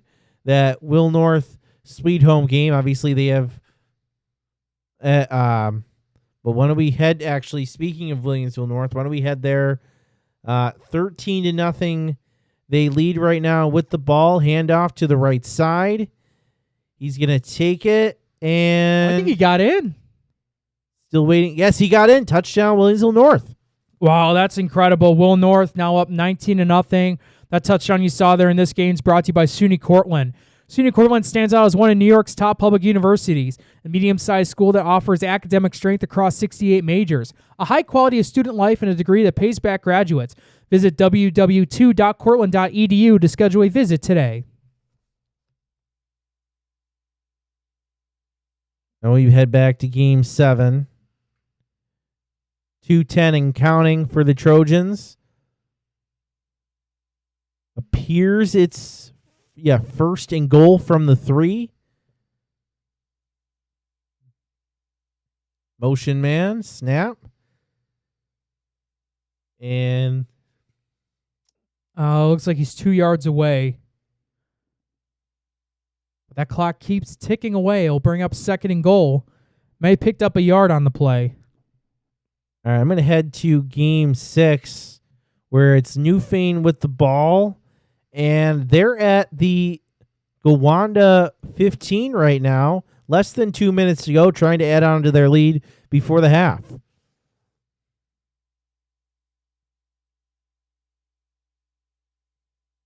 Looks like Lancaster is about to punt from their own end, so we'll keep an eye on game number 1. That's Bennett Lancaster. Help to determine who gets the 1 seed in Class AA. But right now in D, it's Newfane handing it off. And they fumbled it. He might have went out of bounds with that. I think that. No, they called it a touchdown. What? I think he fumbled it, and his teammate picked it up and scored a touchdown. Wait a minute. If Frank is still there, he can explain this. Maybe he can, but I don't know. That's what it looked like on my screen. Well, they haven't changed the scoreboard yet. Yeah, they haven't changed it yet, but I saw a touchdown. Yeah, they did. Yeah, they did. 28-16. You're right. All right. But I don't know if the guy fumbled, but it looked like it did because it looked like a teammate may have picked up the ball and scored. Now they're going to call a timeout. It's 28-16.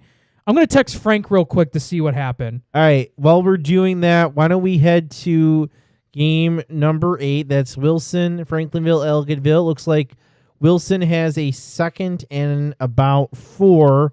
They're right at the 20 right now, right? The Franklinville, Elginville 20. We know they at least have 2 touchdowns, right? We can't quite see the scoreboard here.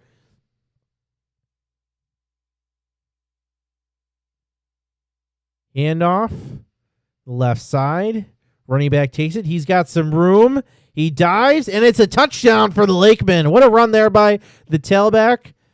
Going on the left side, and then dives in for the final few yards as Wilson appears to extend their lead. This game, number 8, is brought to you by Colvin Cleaners, from Western New York's premier Green Earth dry cleaner. Dry cleaning, wash and fold, laundry, shirts, and tailoring. Located at 2375 Elmwood Avenue in Kenmore. Call 716-873-2952. Wilson's going to line up for the extra point.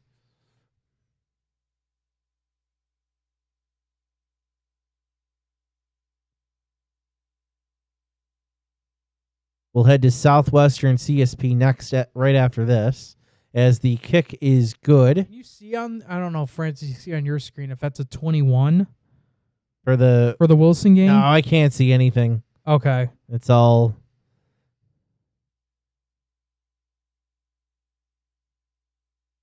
And trying to figure out what's going on with Southwestern CSP. That game might be at the might be heading to the half, possibly. It appears it is, so we'll keep an eye on that. It appears that one is at the half. Hopefully we have someone there who can get us a score. Why don't we check in game number 5 right now? Sweet Home down 19-0. And QB almost gets out of pressure, and then pressure finds him once again. Okay, so I did get a confirmation from Frank. That last Newfane touchdown, the ball carrier fumbled it. His teammate picked it up and scored. Wow, you don't see that every day, Jay. No, you don't. Absolutely. You want to talk about luck on your side. There it is for you, especially for Newfane. Looks like our second game I think that we're one, also doing, both South and Western Geese is now at halftime. Yeah, that one's at half. I think, why don't we check in game number 1? Oh, it's a 4th down right now for Bennett Tigers in their own end. 26 seconds to go. Looks like they're going to punt. We probably should take a commercial coming up soon and take a look at our live scoreboard as well. But we'll check out this punt here from Bennett. Punt. Oh, That's not a huge punt. This is a big return for Lancaster. so Lancaster, they're going to have a few shots at the end zone before the half ends. Why don't I we? think, let's see what's going. Let's head over to game 8. Game 8 real quick. Something big just happened. Elkaville just scored. You're right, Jake. I don't know if it was a penalty marker down. I don't see one. But it looks like Elkaville just got on the board. Also, when we do the live scoring update, this score between Wilson and Elkaville is going to be a little bit weird just because we haven't seen if all the teams have done a 2-point conversion or PAT. So I just have it down as touchdowns, which is obviously a touchdown, 6 points. We'll see what Elkaville does here. And we're going to have to find out very quickly because Lancaster's attacking right now.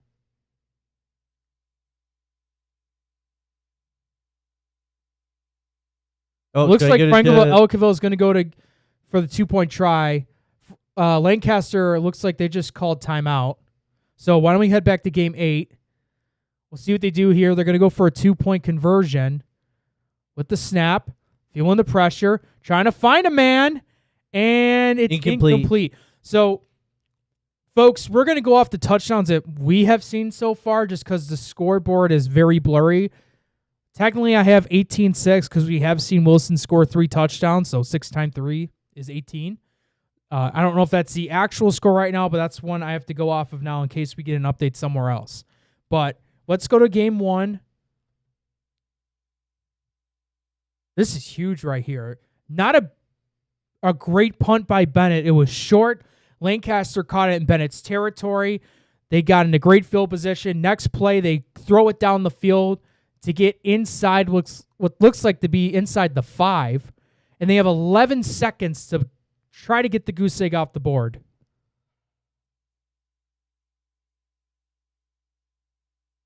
First down. Up the middle.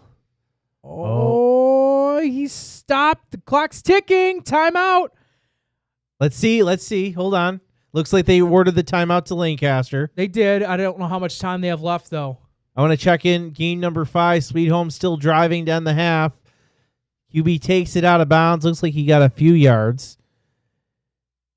I think it'll set up first down inside the 15 for Sweet Home. So Panthers trying to get on the board. Remember, a win, and they can get in the playoffs. Head back to game number 1.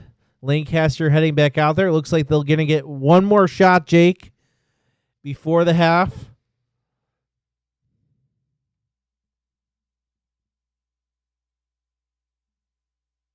Snap.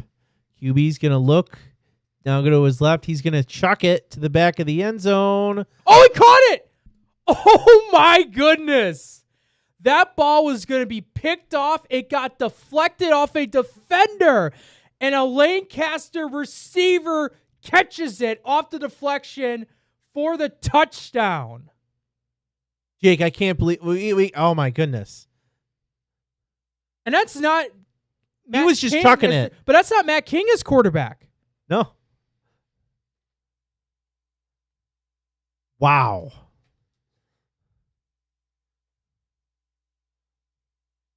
I'm trying to see who that 23 was.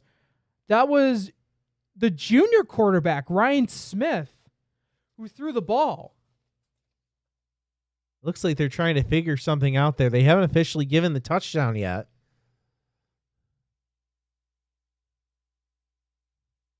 Jake, I don't know what the... I'm also curious, did Matt... I didn't see Matt King on that play either. That's their starting quarterback. See if we can... So right now, they're going to be discussing about it. Now, I believe they... Let's see. That's the officials are going to be discussing about Let's see if we can pull in the feed from our game, what they're saying. The Bennett Tigers still... It's coming through for the audience, Jake, so we're going to try to get it where we can hear it. I mean, that's splitting hairs. Here's a clarification from Mike Binkowski, and now he says the half is over. And now the half is over. So that's why the Tigers were out on the field, because it was blown dead. And maybe no, they beg can't your be pardon. over. They can't be Replay over of... They accepted the penalty. So Lancaster looks like there's someone just called will get another timeout. Opportunity. And a very wild... Oh, halftime, St. Francis now up on Timon, 31-23. I want to check in game number 5 real quick. Or it looks like Sweet Homes has it at the 2-yard line, 1st and goal, 30 seconds to go, trying to get their goose egg off the board. We'll try to get Lancaster Bennett still in a timeout. They still haven't given the points to Lancaster. We'll jump in back there when we know. But right now it's Sweet Home, throw, and that is caught.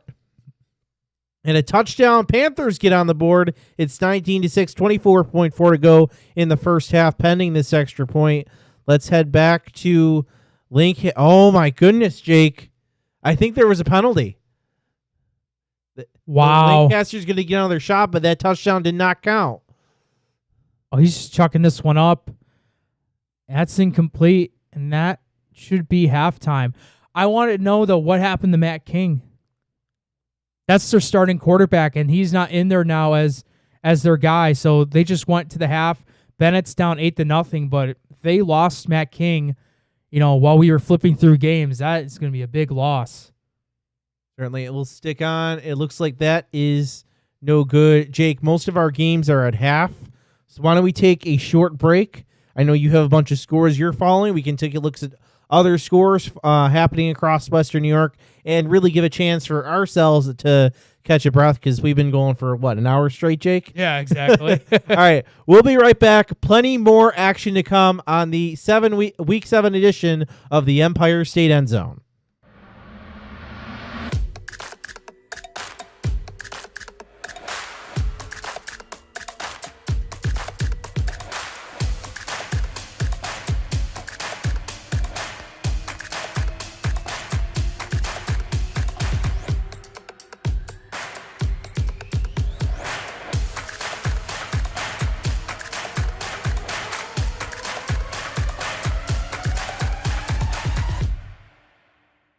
At Richmond Vona, we are seriously dedicated to bettering the communities that we serve. If you put your trust in us and hire us, we promise to take care of everything. Call us as soon as possible so we can start the investigation to fight to get you the settlement you deserve.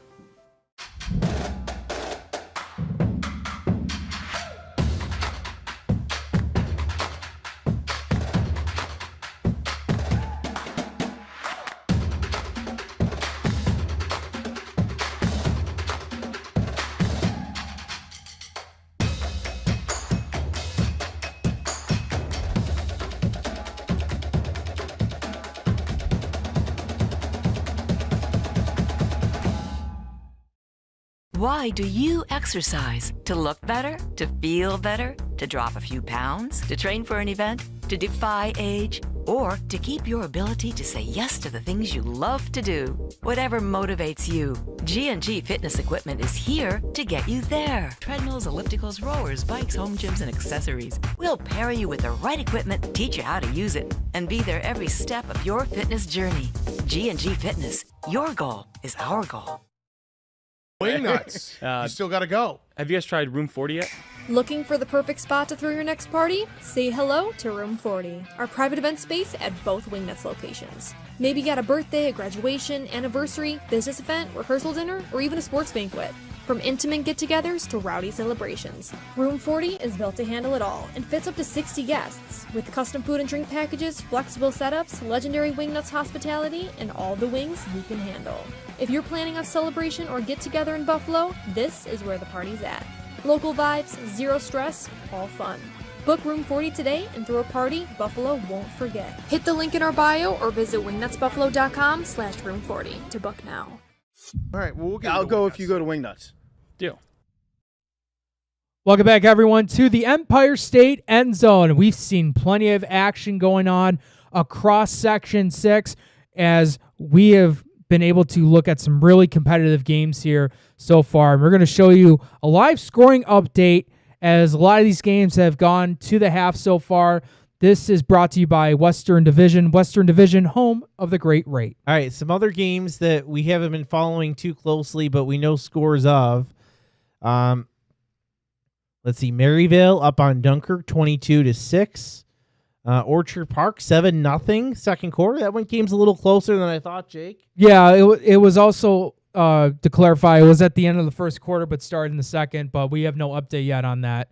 At the half, St. Francis coming back. They have a lead 31-23 over Bishop Timon and St. Jude. I believe Tigers were up 3 touchdowns at one point, Jake? Yeah, 23-0 to be exact. That's because St. Francis turned the ball over 4 times during that process. So I hate to say it, but this game could have been a lot bigger for St. Francis if they didn't turn the ball over. But even with those 4 turnovers, Francis, they've scored 31 unanswered points. It's great. Again, it's just Jake and I tonight, so normally we have more of those filled in, but we're down a couple people, so we haven't had as much time to keep track of all of the other games going on as well. I'll also say Wilson, Franklin, Elkville games technically not accurate just because we've only seen the 3 touchdowns Wilson scored. We don't know if they made their extra points or not. We did see Franklinville Elkville's touchdown, but they missed the PAT. So right now, we believe it's 18-6. If you're at that game, let us know. Message us. We'll update that as soon as we can. Yeah, I'm going to try. I haven't checked the YouTube comments tonight, but I'm going to check them right now, folks. Let's see. Where are they? Okay. We have that there. Where do we want to go to next, Jake? Why don't we head to... I want to see what's going on game number 7. Looks like that game... Okay, it looks like it just entered the halftime. So 17-0. West Seneca West leads over Lockport. Again, this is a non-league game. West Seneca West, keeping an eye on that. Will North Sweet Home, probably not too thrilled. They're not going to be too thrilled with that score once they hear about it, if they do, heading into the half. I don't know if that's a good idea or not. Let's say 17-0. Yeah, 70-0 West Seneca West. Heading game number 4. Second half officially started in Pioneer. It's South Park with the ball down 21-0. 10:55 to go in the third quarter. This game is brought to you by Wingnuts, located near the Buffalo Airport at 4600 Genesee Street. Dine in or order for takeout, open Monday through Sunday, 11 a.m. to 10 p.m. Visit wingnutsbuffalo.com. Also, some of our other sponsors we want to thank tonight: Pathfinder College Planning, 510 Toy Shop and Sports Cards, The Mental Match with Sam Recco, Canisius High School, St. Joseph's Collegiate Institute, St. Francis High School, Trent's Trophy, recognizing the top linemen in Western New York, and Lewis & Lewis PC, located at 37 Franklin Street in Buffalo. Why don't we pop over to game 8? Looks like it's second half action underway. 4th down for Wilson. QB's going to take it himself. And wow! On 4th and 10, QB calls his own number and picks up the 4th down, keeps the Wilson drive alive. Is that still going on in the second quarter? I'm trying to see whether that's a 0, and this is the final seconds of the first quarter, or if this one is starting the half. I'm going to guess that This one is still in the second quarter.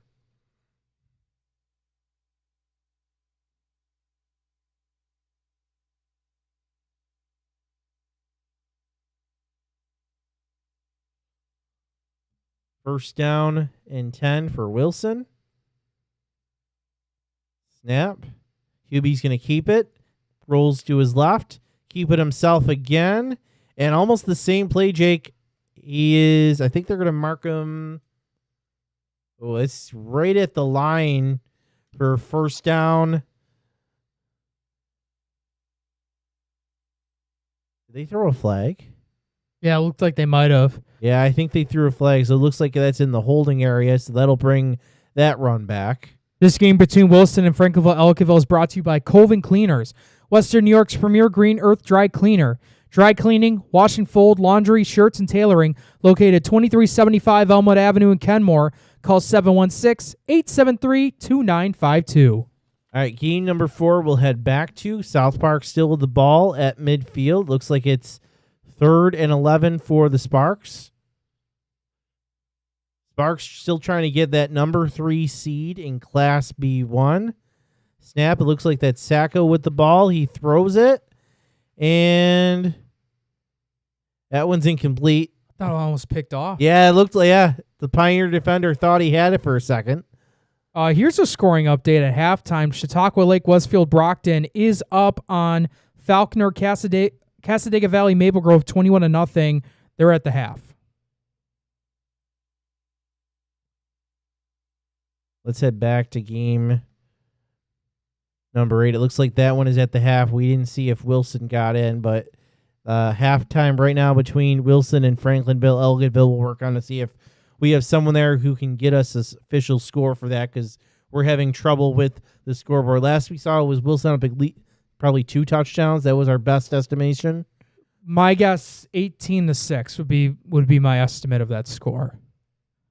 All right. Looks like South Park did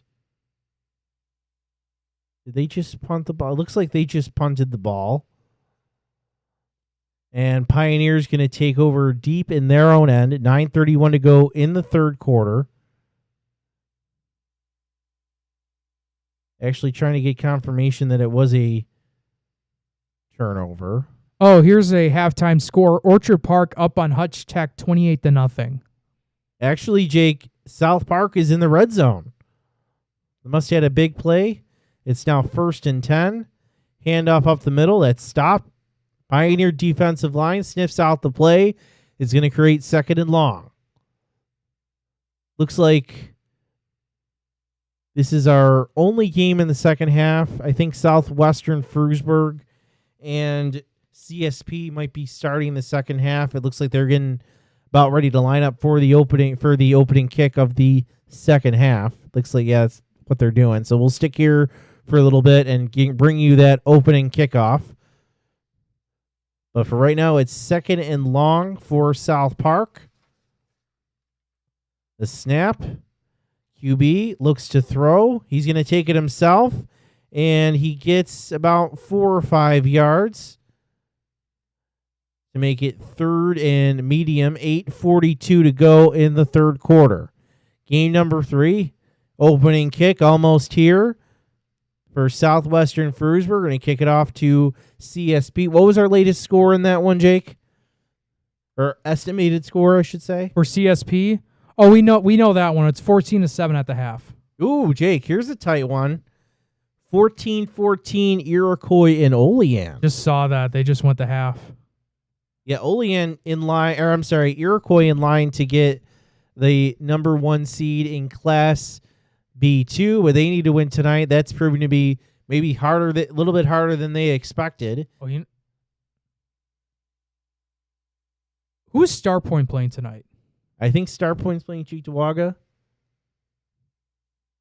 Okay, I think we might have had it wrong here on the live scoreboard. Okay, check the website. Just double check the website before. Yep, I'm going to double check that real quick. I think it looks like it's 4th down now for South Park.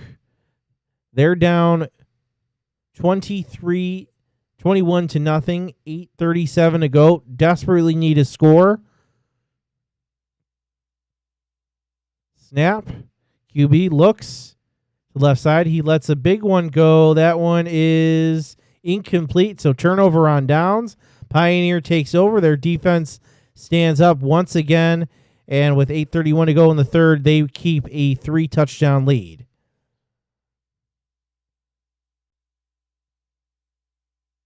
Why don't we head back to our 8 screen? Still have some games at the half right now. It looks like, why don't we head over to game number 6, where Newfane and Gowanda Pine Valley are about to kick off for the second half.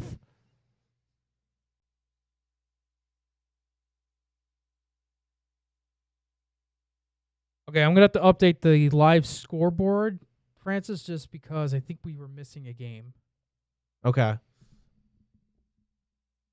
Oh, I'm trying to see what else is. Let me check with game number 3. CSP right now, they're inside the 40 of Southwestern Fredericksburg. Looks like it's their first drive of the second half. Here's opening kickoff of Newfane, Gowanda Pine Valley. Newfane in the black with the silver helmets. I believe they lead this one. What do we have there? Oh, 30 to 16. 30 to 16 is what we got. 30 to 16.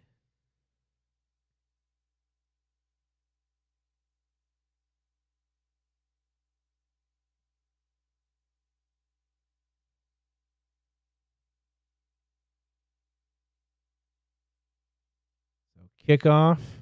Oh, it's a short one and goes out of bounds. But it went off a Newfane player, so Newfane's going to get nice starting field position, their own 40 to start the second half. We'll head back to Southwestern, where CSP has the ball. Let's call it third and about 4 or 5 in their first drive of the second half.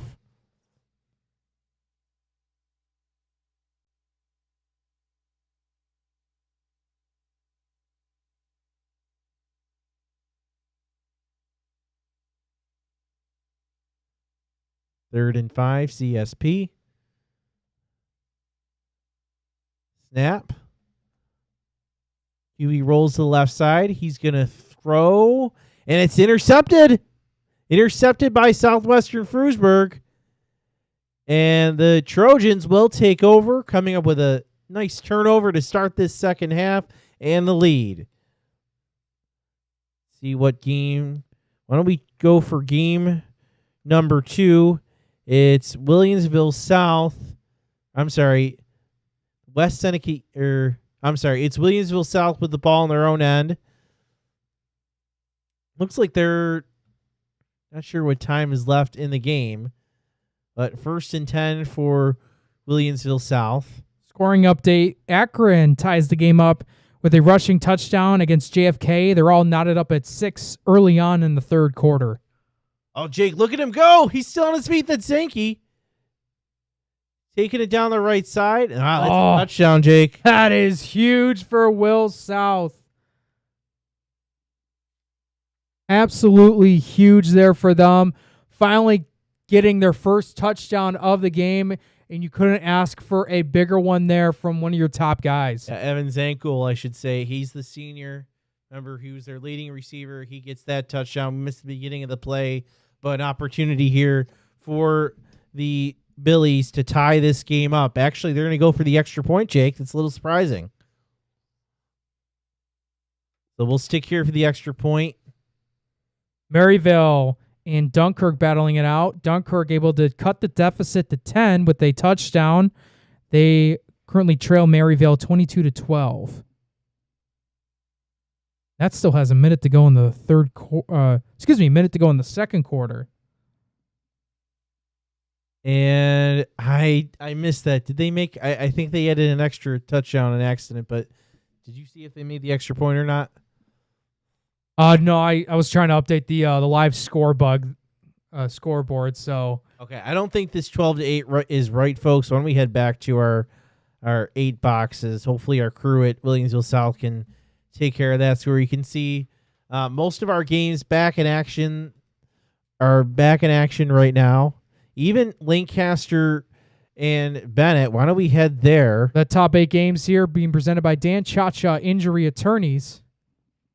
3rd and 7 for Lancaster, pass incomplete. So 4th down, Lancaster's going to have to punt the ball away on their first drive. 10:42 to go in the 3rd quarter. Yeah, it looks like Why don't we head to South's game? ready to kick it one off. Still has the incorrect score. All right, still 30-16 right now for Newfane, as there's a timeout in that game. Let's head back to our Octo box. We have a scoring update. Tyrone Clark Jr. scores, and St. Francis now has a 38-23 lead in the second half.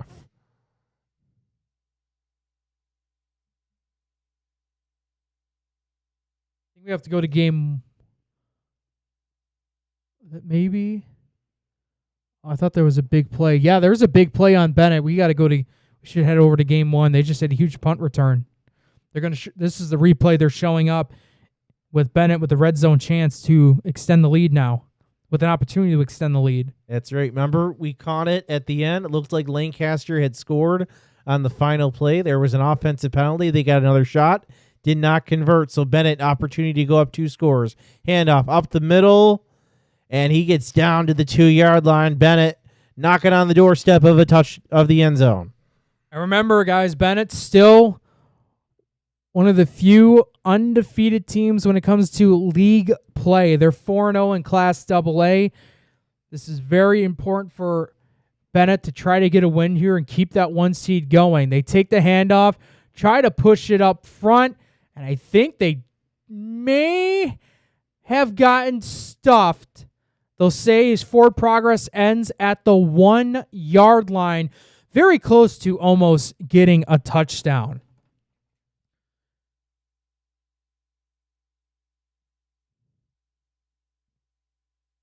Trying to see if I can bring back our special Octo box in here for Jake and I to help us see all the games going on.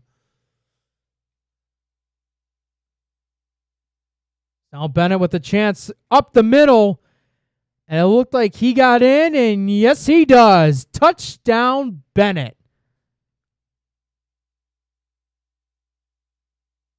Yeah, Tiger's going to take a 2-touchdown lead in this one.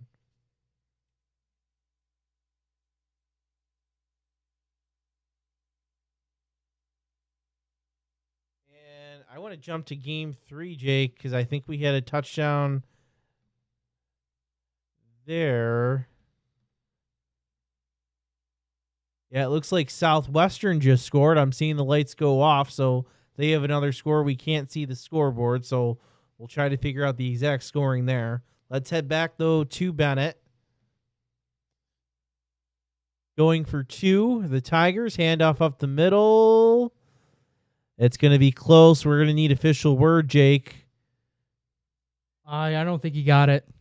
They're not signaling. No, but he's the short. Conversion's good, but even still, 9:37 to go in the third. Bennett up 14-0. I'm gonna try and look around with other games going on, Francis, just to see if we have any other scoring here. And to jump around between. Looks like different games. Let's check in with Pioneer. Looks like the Panthers just scored, Jake. They just scored a touchdown. They now lead 28-0. About to kick off. 2:25 to go in the third. So they're on their way to getting the 3rd seed in the Class B1 division. Say 28-0. Yep, 28-0.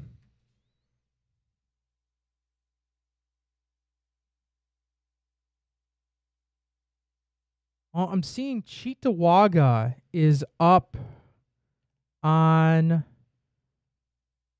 Newport 27-14. Looks like they're still in the second quarter. Let's see what else. I want to check in on game number 5. Looks like they're about to start. Yep, you were seeing Looks like Clarence is about to kick off to Sweet Home. We saw Sweet Home again score on the last play last play of the first half. So they're down 2 scores to Williamsville North. Again, the Panthers need to win this one to get into the playoffs. Will North still in the running for the number 1 seed in the A1 division.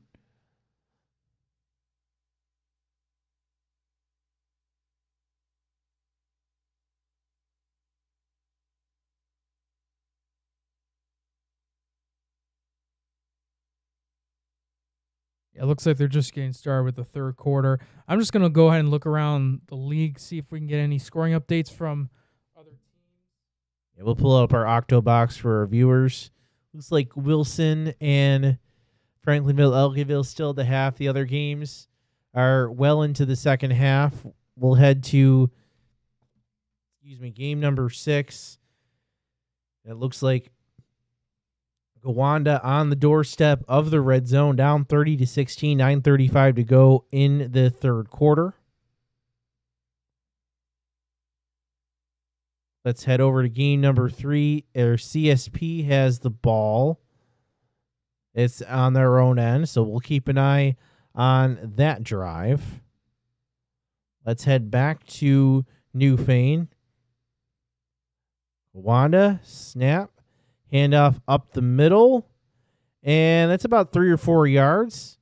We'll see what down and distance that sets up. Looks like it's going to be second and about medium coming up for Gowanda.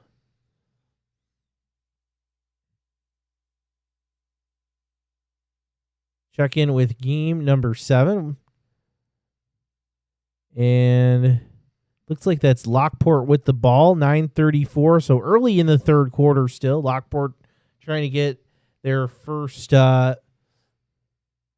score of the game. Why don't we head over to game 2, where I think the scoreboard has been fixed now. Williamsville South hit the extra point. They're down 8-7. And it's West Seneca East now punting it away. And they give the ball back to the Billies. And they're going to get it around their own 38-yard line after a 4th and 26. So we'll see if South can take the lead on this drive. Head back to game number 1. Lancaster has the ball around midfield. Going to be second and long for the Legends coming up.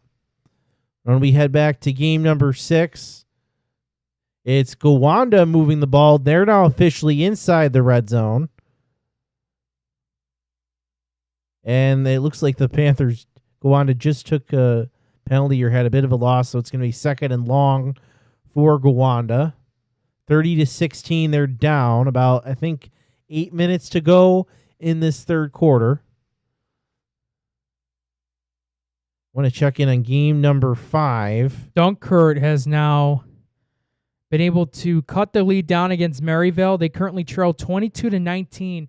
Still in the second quarter, just 9 seconds remaining in the first half there. And Gowanda, looks like pass went out of bounds there from what I'm seeing. Actually, no, they're going to move the ball ahead. So a gain for Gowanda. It's going to make it third and about 5-6, just outside the 10. Southwestern Frewsburg just tied the game up at 14. Trent Lewis threw a 38-yard touchdown to Roger Markham after picking up an INT on defense. So CSP, Southwestern Frewsburg, all tied at 14. And we have a timeout there, so let's jump to game number 4. South Park threatening once again. Final moments of the third quarter. Pass is high, but it looks like it was caught, so it'll be a first down for the Sparks. Let's head back to game number 1. Second and long for Lancaster. Quarterback's trying to get away. He can't. Lets the ball go. Jake, I got to think that'll be intentional grounding on 2nd and 14. Yeah.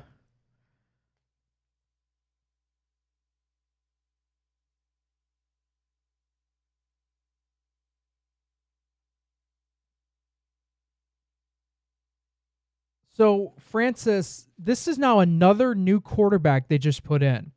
This is a sophomore QB, Everett Fix. So Lancaster has gone through 3 quarterbacks right now in this game. Head back to game number 6.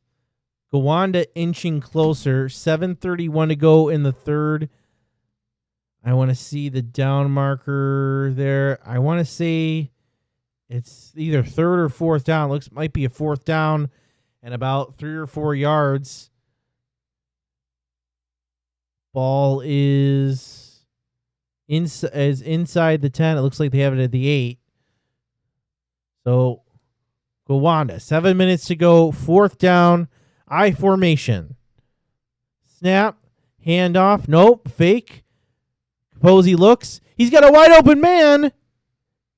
It was incomplete. It was short, Jake. Capozzi saw him at the last minute, let the ball go. Not enough mustard on it, and it'll be incomplete. So turnover on downs. Newfane gets the ball up 30-16, 6:53 to go in the third quarter. Have you looked at our comment on YouTube yet? No, I have not. So we do have a scoring update. Barker Royhart leads Alden 28-7. This comes from DJ Nick Ryan. We appreciate that, Nick. Curious to know what quarter that one is in, but Barker Royhart up on Alden 28-7.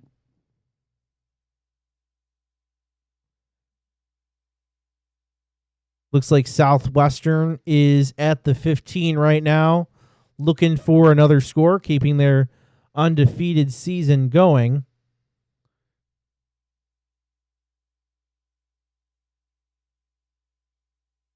This game number 4 brought to you by Logistics Plus Buffalo.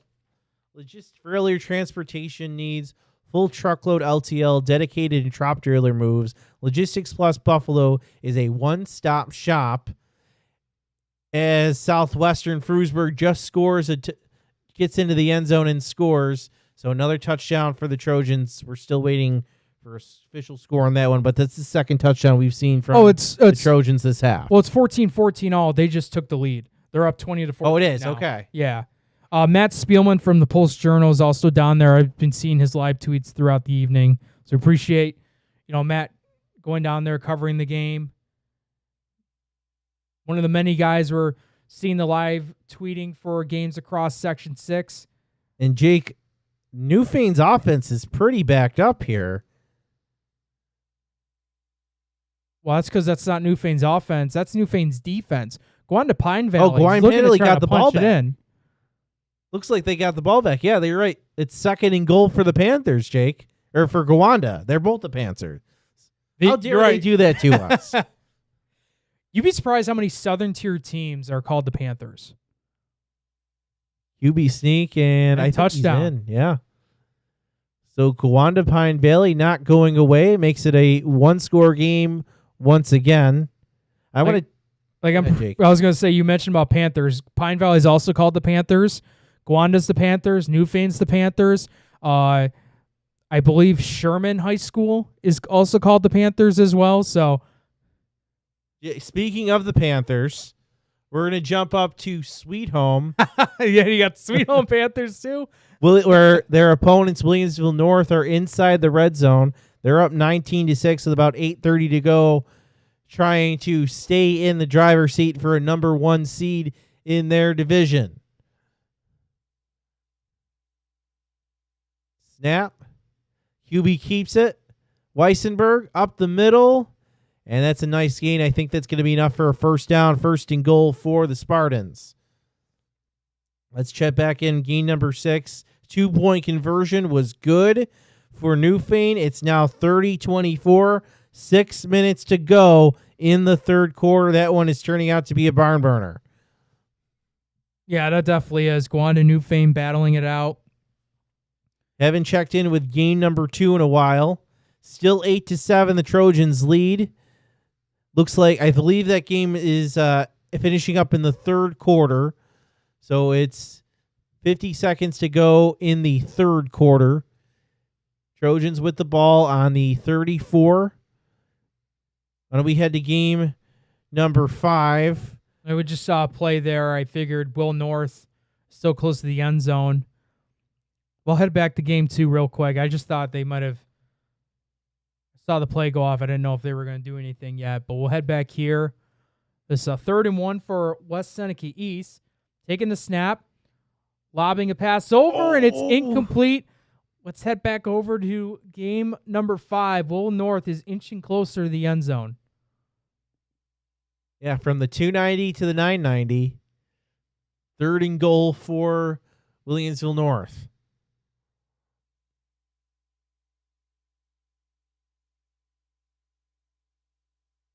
Akron up now on JFK 20-6 as they have started the 4th quarter.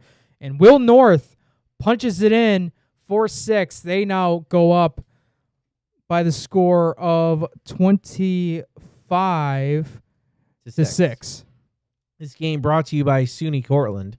SUNY Cortland stands out as one of New York's top public universities, a medium-sized school that offers academic strength across 68 majors, a high quality of student life, and a degree that pays back graduates. Visit www.cortland.edu to schedule a visit today. After this, we'll head back to Williamsville South.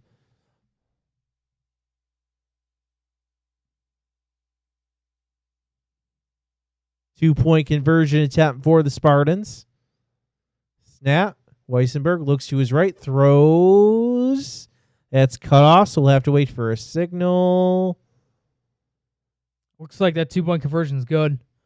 So 2-point conversion is good for the Spartans. Meanwhile, the Billies looks like they just come up with a big stop. There's a timeout there. So why don't we head back to All High Stadium, where it's still 14-0 the Bennett Tigers. Looks like it's 4th and 6 coming up for Bennett. They're about to see it. Is that going to be for like maybe Bennett? Lancaster? We'll stick here, see if we can figure out what exactly is going on. This game brought to you by Damon University. Damon University is a private non-secretarian university in Amherst, New York, offering undergraduate and graduate level degrees. Visit damon.edu to schedule a tour today. First down for the Legends. Run up the middle is going to get about 3-4 yards. Oh, that kept going. But I think it's still 3-4 yards. Set up 2nd down. 4 minutes to go. Lancaster down 2 touchdowns. Back to our Octo box. You can see, I think, all of our games back in action right now. Trying to see who's closest to the red zone. Why don't we check in with game number 7? It looks like actually Lockport is with the ball on their own end. We'll head back to All High. 2nd down and 6. There's a flag. Are they going to call legal procedure? That's what it appears. And Lancaster is moving back. Why don't we head to game number 8? Haven't been there in a while. Wilson looking to add on to their lead. 1st and 10. They hand it off. And he gets about 2-3 yards. What was our last check on the Wilson score? I believe 18-6 is the score. Okay, 18-6. We believe Wilson ahead. Let's check in game number 2. I'm looking at Hamburg Health Sciences right now. Looks like Hamburg's down in this one 40-3, and they're at the half.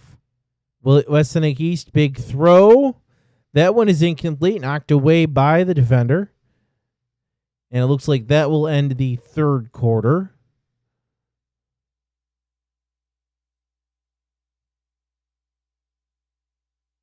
Oh, I'm sorry. That actually might be the... I'm sorry, actually, that is the end of the 2nd quarter. So this one just about to end, going into halftime right now. So we'll keep an eye on that one. Let's see. Why don't we check in game number 6, where I think Newfane just scored, Jake. It's now 36-24. Newfane leads, 3:15 to go in the 3rd quarter. Polecat formation, at least that's what I call it, coming up for Newfane. They missed on one of these. We saw them make one of these. Oh, snap is low to Capon, and Gawanda's right there, takes him down. So 2-point, no good. They're going to keep, though, a 12-point lead over Gowanda, 36-24, 3:15 to go. Heading back to all high. 4th down upcoming for Lancaster. Whoa, Jake. 4th down, 11 for the Legends. 3 minutes to go in the third quarter. I think if you're the Legends, you got to have this one. I think you really need a score on this drive. I know it's only 2 scores, but you haven't had many chances in this game. Snap. QB looks. He's under pressure. He gets out of it, and he's just going to throw it away. It's 4th down, so I don't think it matters. But Bennett will take over on downs. The defense comes up with a big stop. And it was a penalty marker down, too. I think that's going to be intentional grounding, Jake. Yeah. I want to check in on game number 7. Or it looks like West Seneca West just scored. The Warhawks, they're now up 23-0 pending this extra point. Snap kick is up, and it's good. So 24-0. West Seneca West leads with 4:56 to go over Lockport in a non-league game. Trying to figure out where we should head next. Yeah, I do apologize for not saying much. I'm just trying to look at other games going on around the. Oh, Wilson 6. Pass over the middle is caught, going towards sideline. Touchdown, Lakeman. The Lakemen get on the board once again. I believe they now have a 2-touchdown lead. Yeah, is what we believe right now. It's hard to tell with that scoreboard. Hard to tell with that scoreboard. We're 90% sure they're in the third quarter because we saw them go to half. We'll stick here for the extra point. No one else really in the red zone right now.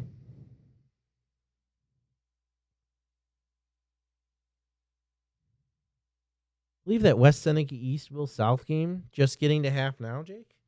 It's 8:42. Really? Yeah. All right, that extra point's no good.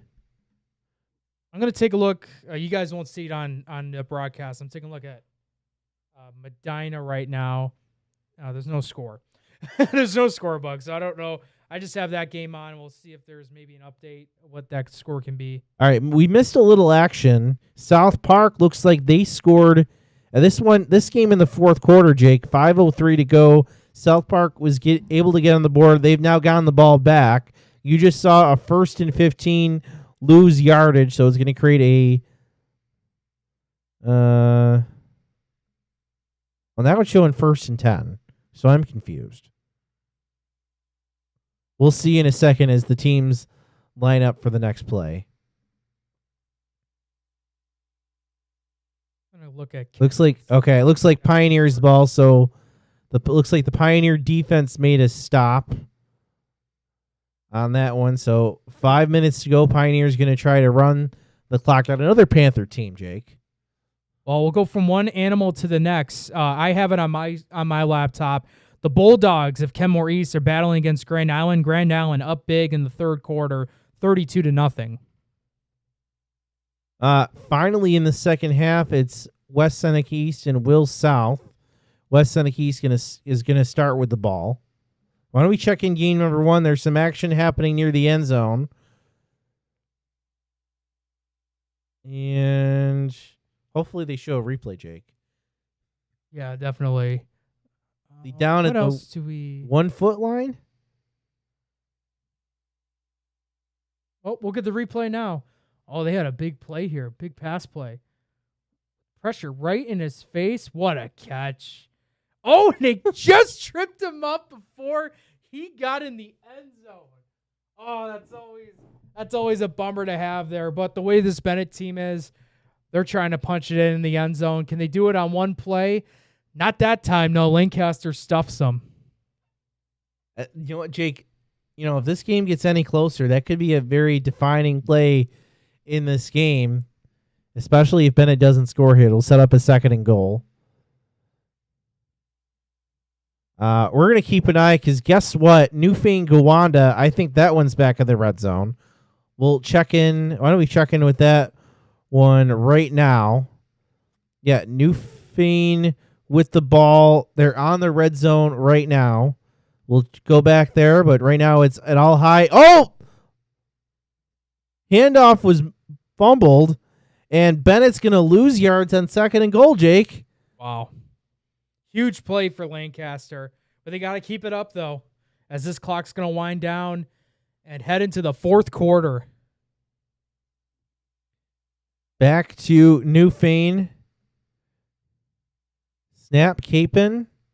He's going to keep it to the left side. He dives, gets a couple yards. Not going to be enough for the first. We do see a penalty marker down.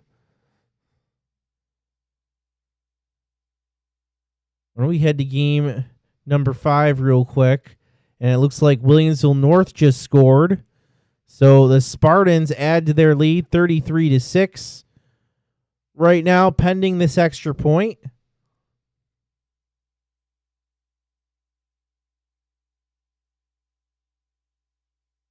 Snap. Kick is up. And it's good. Williamsville North, 34-6, trying to stay in the running for the number 1 seed in Class A1. 4:01 to go in the 3rd. Timon trying to cut back into the St. Francis deficit. They get a touchdown. They're currently down 38-29. Looks like 1st and long for Newfane after the penalty. Throw by Capon over the middle. He's got his man. Oh, and the defender steps in front of it to knock that ball down. Looks like it's going to create 2nd and long for Newfane. Let's head back to game 1. 3rd and goal for the Tigers. Handoff up the middle. He's got a crease, and I think he's in. They're going to signal it? They're The Bennett Tigers like think it. so. I didn't see an official touchdown yet. Oh, Well, the far sides might have done it. We don't have that camera angle. Of course, Yeah. we don't have. So Bennett does extend to a 3-score lead. Yeah, he got in. Is that Valentine, Jake? Yeah, that's Valentine. He had the first touchdown off that 4th and 1 play during the midfield marker. We head back to game number 6. Now 3rd and long for Newfane, up 36-24. 1:10 to go and counting in the 3rd quarter.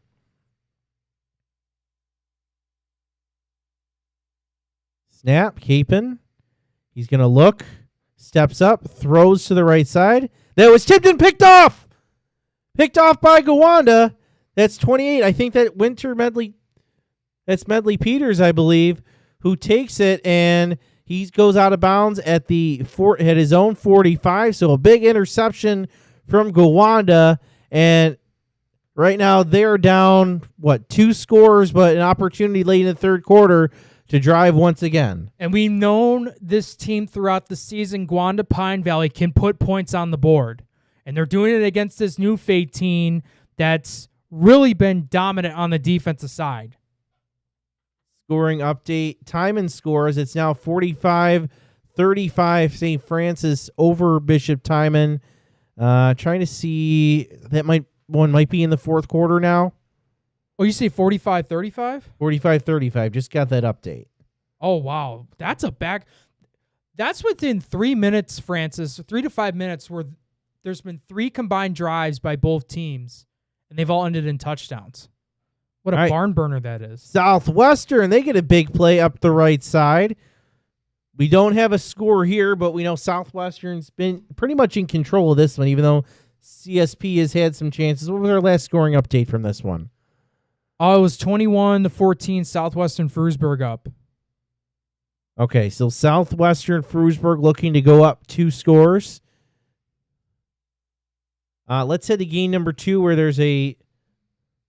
looks like there's a 4th down for West Seneca, so it's a 1st down. I think actually Williamsville South's defense just made a stop, so the Billies have the ball, I think, for the first time in this second half, down 1 point. Handoff in the Southwestern game. It's going to pick up about 2 yards down to about the 30-yard line for Southwestern Frewsburg. Want to check in game number 7. It looks like West Seneca West still looking for another score about 2 minutes ago in the third quarter in that one. That one brought to you by Binghamton University. Was that 24-0? Yep, 24-0. Game number 8. I believe this is about a minute or so to go in the third quarter. Last we saw, Wilson had a lead. They have the ball back. Wilson QB trying to get out of trouble, and he's going to go down. He's sacked for a big loss on second down. Heading to game number 5. Williamsville North looking for another touchdown before this third quarter end. They're already up 34-6 in this one. Back to 3. It looks like. I think CSP got the ball, Jake? Wow. CSP. We just missed a turnover, so CSP has the football, down 1 score, correct? Yeah, down by 1 score. Looks like Medina just went final against Cleveland Hill. I don't know what the score of that game is, but Medina was in victory formation, so I assume they picked up the win. Check in. Timeout in Williamsville South. And Pioneer, it looks like they just got a big stop.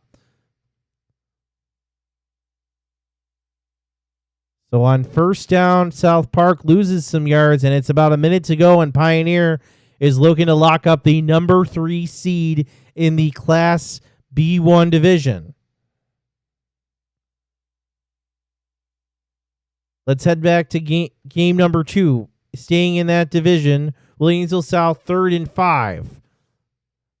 Ganji's going to take it himself. He looks for some room. He only got a few yards. He's going to set up 4th down. Penalty is thrown at the end of that play.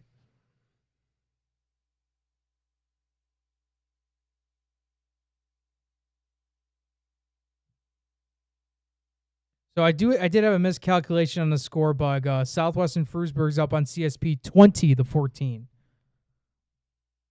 So CSP has a chance to take the lead here on this ensuing drive. Jake, this penalty could be huge here. 3rd and 5. West Seneca East got the stop. There was a penalty. It's seemingly after the tackle was made. Is that a defensive late hit? And I believe it was a penalty on the defense, so that'll give the Billies a first down. 7:17 to go in the third quarter, down 1 point. Let's head to game number 1. Dunkirk and Maryville are having a battle of their own. Dunkirk started off the game with the touchdown. They're up on Maryville 26-22. All right, looks like Bennett is back in. Lancaster is in the red zone right now, down 22-0, about 10 minutes to go in the fourth quarter. Lancaster looking for their first score, but wait, we got to head to game number 2. Will South just scored.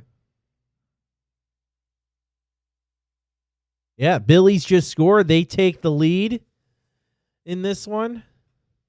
Hopefully we can see a replay of what happened here. We're keeping an eye on Lancaster Bennett. Here's the replay of this touchdown. Yanji kind of threw it to the right side, and oh wow, what a catch! I don't know how he was all covered on that play, and he corrals it in. All right, we're going to head back to game number 1. Lancaster, 2nd and 6. Throw. That one's incomplete. Extra point attempt. Good for the Billies. They now lead 13-8. 7:09 to go in the third quarter. The Billies, a 6-point lead over West Seneca West in the battle for the top seed in Class B1. Officially over. There are the handshakes, folks. Half of B1 is set. The Pioneer Panthers defeat South Park 28-6. They clinch the number 3 seed. South Park will now have the number 4 seed in the Class B2 division. in that one. So Class B2 almost wrapped up. We're still figuring out the top seeds. That was I'm sorry, that was Pioneer. Yeah, Pioneer 28 to 6. So we don't have a score from this game, but Medina was in victory formation against Cleveland Hill. So no score in that game, but Medina did win the game. Jake, 4th and 5 right now for Lancaster inside the red zone. This could be last chance for the Legends if they want to get back into this one. The snap. QB looks to the left side. It's caught. Touchdown. That's a big one for Lancaster. Very huge. Lancaster gets on the board on a 4th down. You can check out the replay. This game brought to you by Damon University. Damon University is a private non-sectarian university in Amherst, New York, offering undergraduate and graduate level degrees. Visit damon.edu to schedule a tour today. Why don't we head to game number 5, as looks like Sweet Home has the ball in their own end, down 34-6. That game now in the 4th quarter. Why don't we check back with game number 6? This one's been flying back and forth. It's still 36-24 Newfane. Gowanda with the ball. 3rd and long for Gowanda. Capozzi, he's going to take it to the right side. He's going to throw it. And it looks like that one was caught. So a sliding catch by the Gowanda receiver is going to make it, looks like maybe about 11 yards from the first down, trying to see what the down marker is. I think that's going to be, they're coming up on 4th down. We'll see. I see a 3 right now, but I think they have to switch it. Yep, they do. So 4th and about 12 coming up for Gowanda on their own 27. End of the 3rd quarter. St. Francis 45-35 over Timon in South Buffalo. We're going to keep an eye on that as well. But right now, it's Gowanda down 2 scores, trying to stay in this one. 9:50 to go in the 4th quarter. Trips to the left side. Capozzi has it. He's going to go to his right. Screen is cut off. And looks like he threw it to the right side. Jake, I think they called it a catch. That's an amazing grab right there. Phenomenal job. I mean, this is the type of play you want to see from your guys late into the season, especially you want to keep the undefeated season going, have that nice matchup against Wilson, who's getting it done in Franklinville, Ellicottville. Southwestern, you haven't been to this game in a little while. Southwestern has the ball. They're inside the 5-yard line.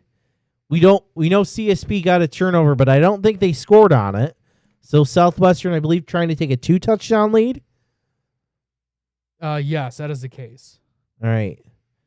QB trying to take it to the right side. He's sacked. Big time sack. Let's head back to game number 6. Looks like Gowanda lost some yards on first down. Is going to make it 2nd and about 12. Iroquois just scored.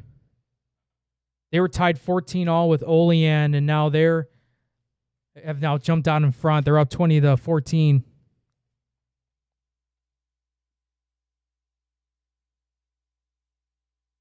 Olean or Iroquois can clinch the top seed in the B2 division with a win over Olean tonight. Right now it's 2nd down for Gowanda. Throw to the right side. That one is caught for about a 5-yard gain. Going to set up 3rd and manageable. I don't want to say about 3rd and 5 for Gowanda. About 8 minutes to go in the 4th quarter. 36-24.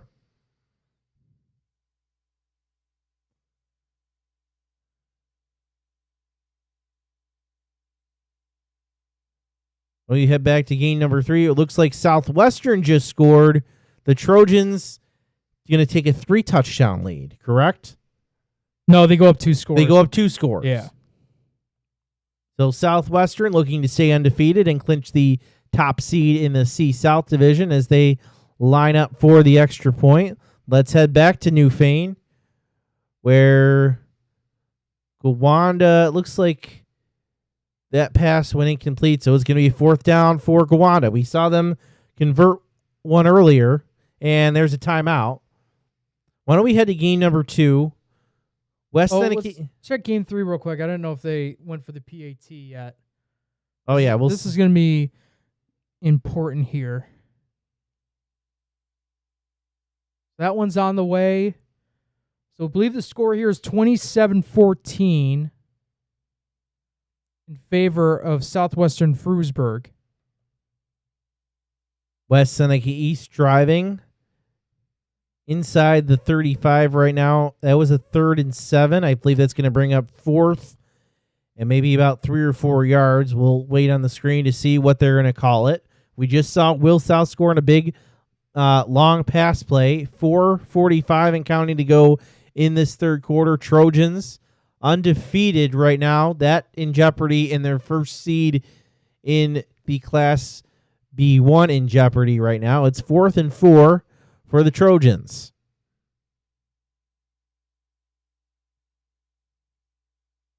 Snap. They're do the end around to 15. He's going to take it. He's got some big yards and more. It's 1st and goal. They convert on 4th down. Let's head back to game number 6. Gowanda, they have a 4th down themselves.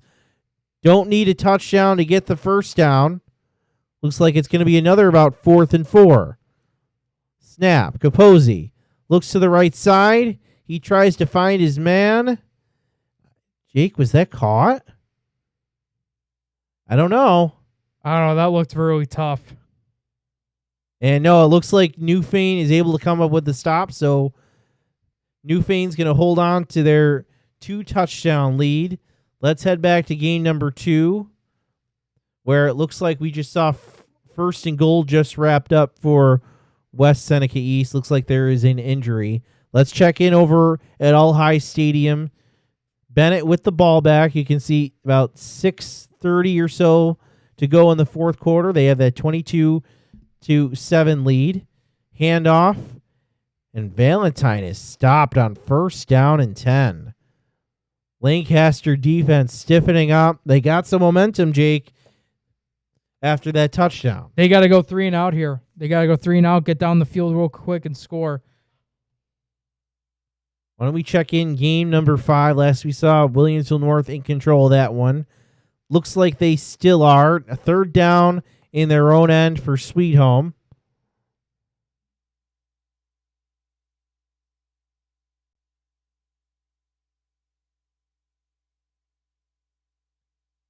Throw out to the right side, and that is handled pretty well. Head back to All High. Short gain on 2nd and 12. Going to set up 3rd and long for the Tigers. Oh, here's a scoring update we have here. Chautauqua Lake up on Falconer. Like that might be 35-0, 8:01 to go in the 4th. After this play, we'll head back to Williamsville South. Trojans about to line up for 2nd and goal. Snap right now to Bennett. They take it to the right side. That's Valentine pushing forward. He's going to be awful close. We have to jump right now to Williamsville South, where West Seneca East punches it in. That's a touchdown for the Trojans. They tie the ball game up. That's huge. They tied up for now, but we'll see what they do on the next play. All right, looks like Bennett comes up just short on 3rd down. Jake, look at that. But there's a flag. But right now it's 4th and very, very short, pending this flag. We'll see what comes first, either this 4th down play or the extra point for West Seneca East. Looks like they're almost going to be simultaneous. I think we should take the 4th down play. Snap. Handoff up the middle. Oh, he's got it. And plenty of more. Back to Will South, where... Oh, they didn't get it? Yeah, it looks like the Billies defense comes up strong and keeps the game tied at 14-14. Back to All High. Jake, I think... Didn't we see that earlier? We saw 4th and short. Bennett ran it up the middle and got, I think 10 or so yards. No, they right? got a touchdown out of it. Was that a touchdown? Yeah, that 4th and 1 Valentine had. He picked up the touchdown off That's that. right, yeah. That was around the midfield marker. So Bennett coming up big on 4th and short a couple times. They do it again. 3:30 and counting. 2-touchdown lead. Would love to choose some more time off the clock and maybe get another score to solidify their win. Stay in the running for the number 1 seed in Class AA.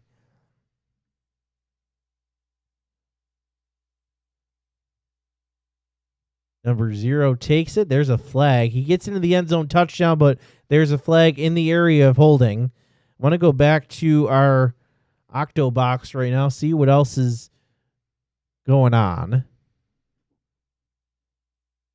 Why don't we check in with game? Octobox brought to you by Dan Cha-Cha Injury Attorneys. We check in with game number 8.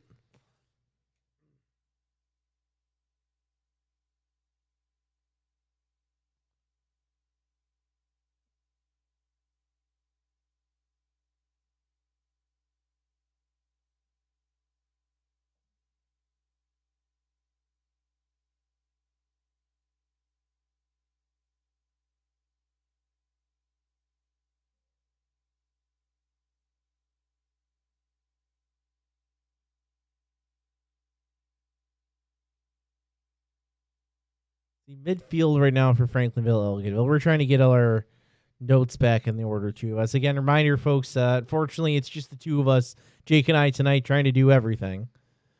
I cannot see that scoreboard. For the life of me. I have it on my laptop, too, just trying to see if I can make out that score, and I unfortunately can't. I know Wilson will probably, on their social media, they'll post the score probably after this game goes final.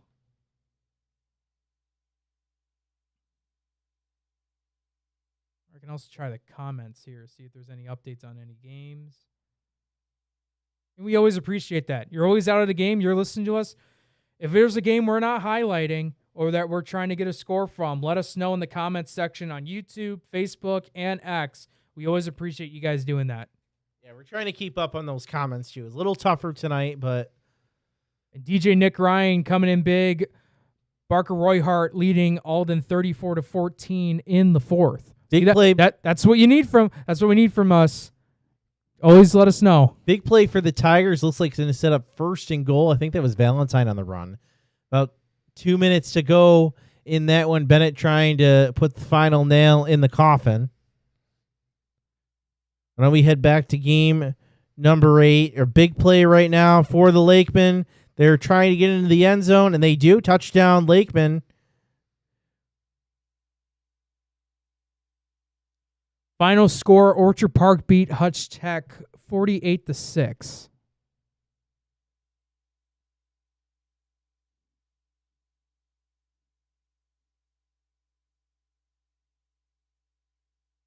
And touchdown, Bennett. So the Tigers add 6 more. And with 2, actually, have they signaled it yet? They've had to have signaled it by now. There we go. Yeah.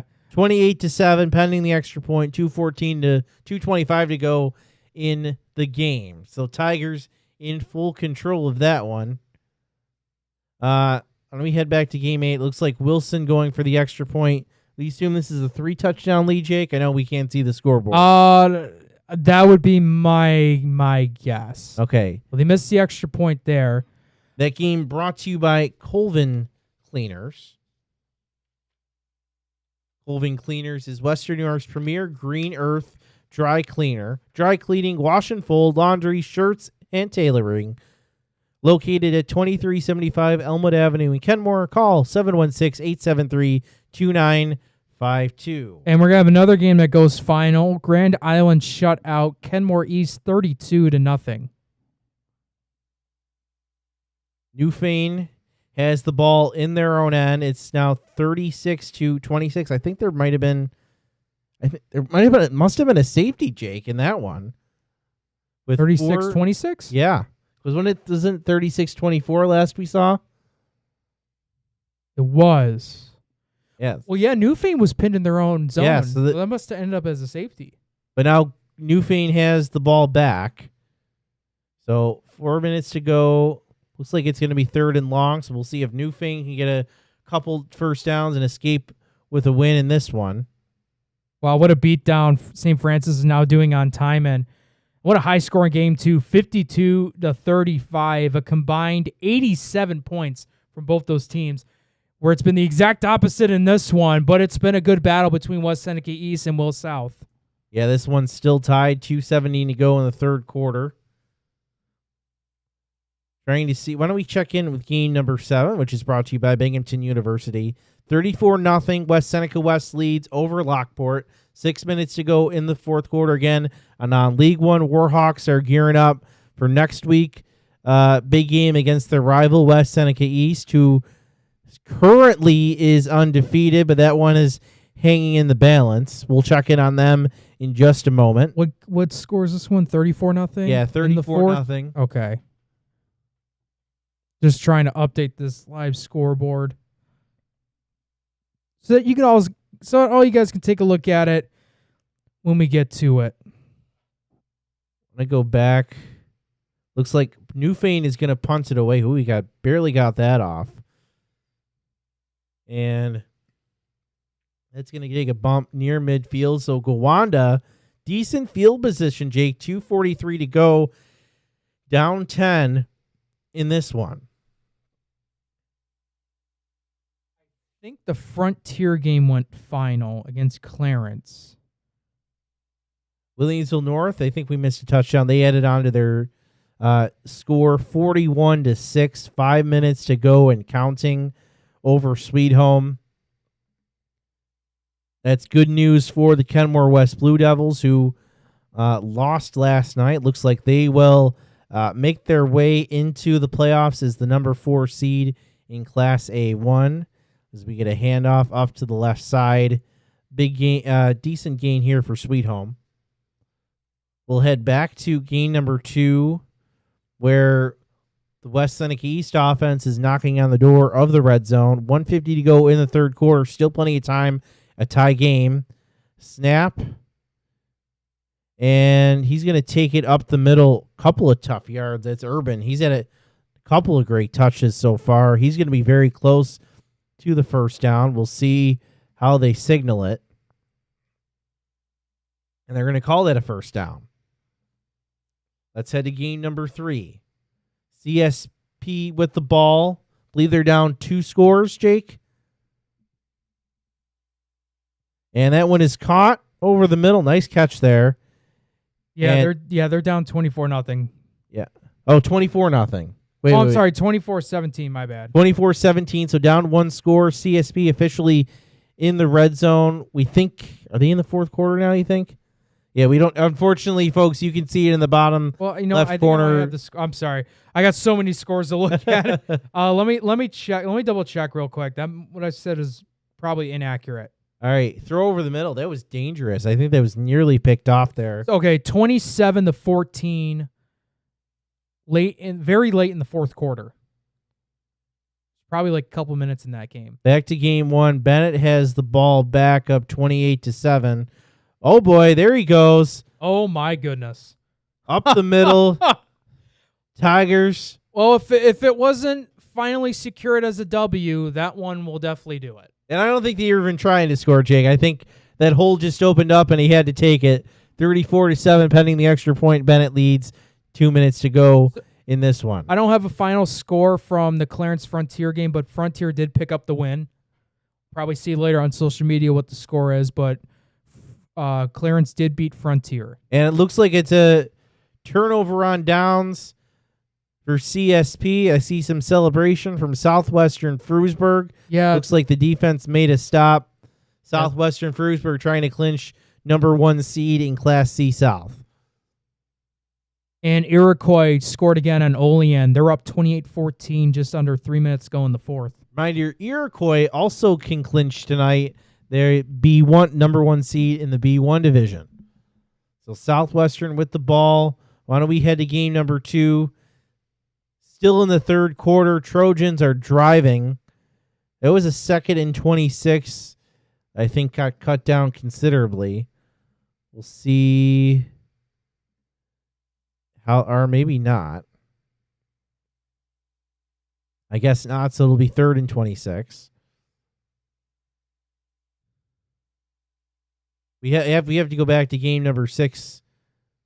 where Gowanda really hasn't moved the ball very much. 1:57 to go. They're still down 10. This is pretty much from where they started this drive, Jake. I'm going to take a look at Cheektowaga Newport. That game went final, but I'm going to try and look for a final score in that one.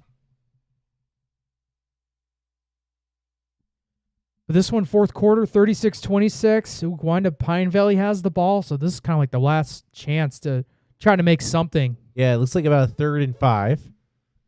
Posey, snap. Looks to the right side. It's thrown. Oh, and he dropped it. Had it for a second. I think he took a step before he had full control of the ball. Brings up 4th down for Gowanda Pine Valley.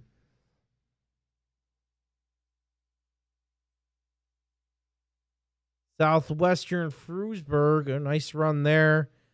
Get out of deep enemy territory. Now give themselves some breathing room. Back to Newfane we go for a big 4th down and 5. Gowanda has to convert in order to stay in this one down 10. Newfane trying to stay undefeated to set up a big 1-2 matchup against Wilson next week. The snap, Capozzi. He tosses, hands it off to his running back, gives it to his running back, and he's going to be short. He is short. The Newfane defense comes up with the stop, and they should hold on to win this game in the final 2 minutes. Let's head back to game number 1. Lancaster with the ball back. This one all but over. 1:35 and counting in this one. 36-7. Bennett leads.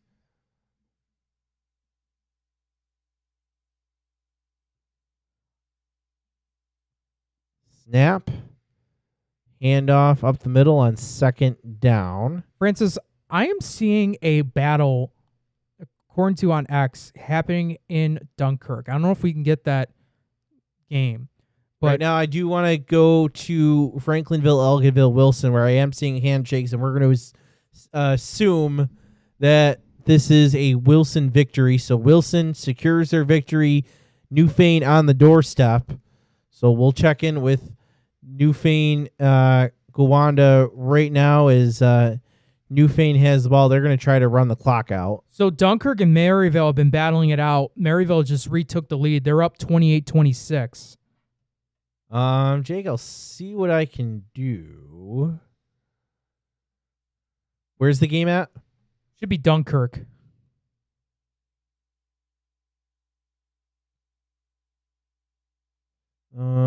Let's try. You want to keep an eye on the 8 screen while I'm doing this, Jake? And the other games? Yeah, I'm also trying to look at this final for Cheektowaga Newport.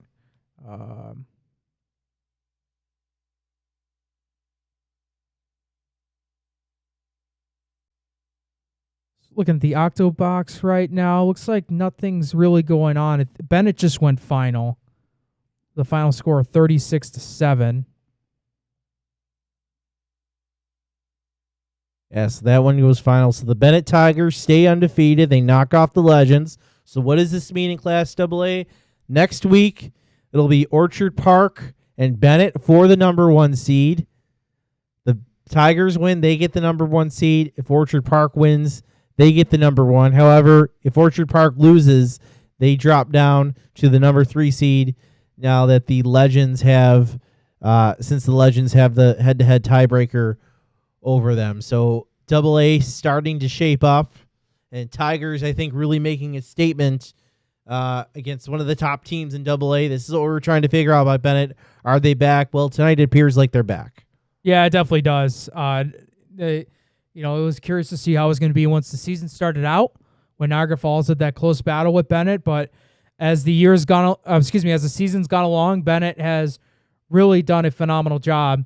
As we got another game that went final, and oh boy, folks, get ready for Week 8 in Class D. I believe it's going to be on that turf in Newfane. Newfane versus their rival in Wilson, who picked up the win tonight against Franklinville-Elkinville. Both teams are undefeated, and they're going to battle for the 1 seed in Class D. Yeah, it's something those Niagara County fans, I'm sure, have been circling on their calendar for most of the since week 4 or 5 when it started to appear these two teams were the top in that Class D division.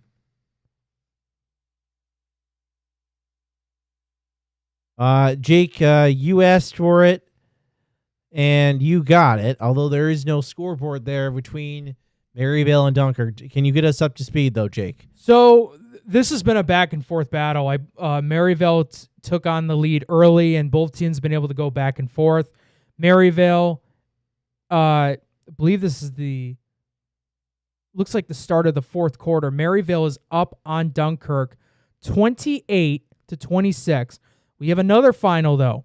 Williamsville East beat Amherst 33-7. All right, I want to check in.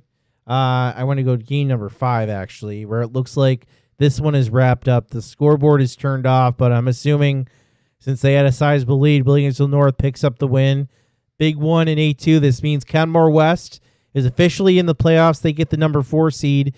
And next week, we're setting up for Clarence, Will North to decide the number 1 seed. I'll have the details on what that matchup means and Western New York Athletics on WOathletics.com in the next few days. But again, Sweet Home could not win tonight. Kenmore West, despite their loss last night, gets in the number 4 seed in Class A2.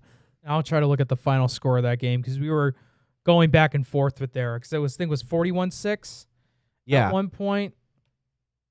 Meanwhile, in Williamsville South, it's a tie game, 10:21 left between West Seneca East and Will South. This one being shown in full on Western New York Athletics on our YouTube page. Yeah, so that Will North Sweet Home game did go final 41-6. West Seneca West has gone final.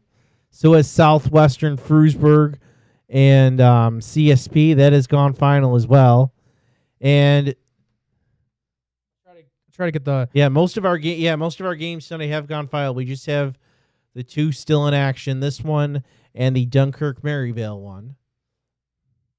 Jake, it's not even 9:30 yet, and these games are wrapping up on us.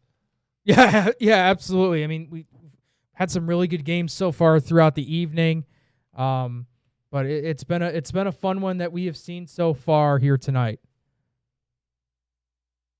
I'm gonna head back to game number 8. Where did we have that West Seneca West game? That was game number 7. Okay. Looks like they took down the page for a second to probably update it for the recording. Update from South Buffalo. Red Raiders really pouring it on. Tyrone Clark tacks on another TD. It's now 59-35 St. Francis over Timon. And no surprise that game hasn't ended yet, just due to the high scoring affair that they've had. Absolutely phenomenal performance by St. Francis. Looks like a punt now. Is that Maryvale in the whites? Maryville is in the white. Okay, Maryvale's in the whites. They punted away. Let's head back to Will South. Hopefully get some call-ins tonight. Well, Frank Wolf was at Newfane tonight. So maybe after his interviews he can call in to hear. Right now it's Ganji on second out. Looks like that one was knocked down at the line. Going to bring up 3rd and 5, 9:50 to go.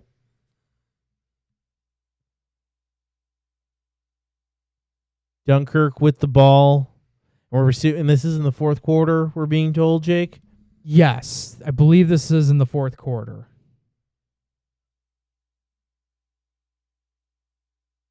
This game presented by Colvin Cleaners. Colvin Cleaners is Western New York's premier green earth dry cleaner.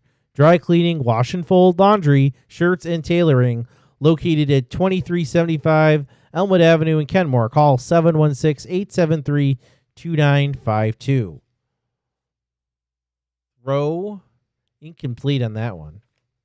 Someone just asked us, why aren't we doing scoring updates? I think we've been doing it throughout the whole night. Yeah, we've been trying to do it it's throughout the night. Yeah, I mean, if you're just talking about like the scoreboard that we normally put up, we haven't done it yet just because there's only 2 of us here on the broadcast. So I think when more games go final, we'll go ahead and throw everything up there, try to get everything as updated as we can.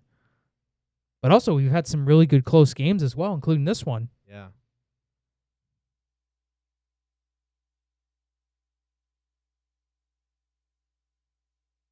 Jake, did you have Health up 69-3 over Hamburg? I just saw that. 69-3. As this game here, really close one, is presented by Richmond Vana LLC. Richmond Vana has the skills and experience needed to handle a full range of car accident claims, including those with multiple parties and catastrophic injuries. Call 716-671-4341 for your free consultation today, or visit richmondvona.com.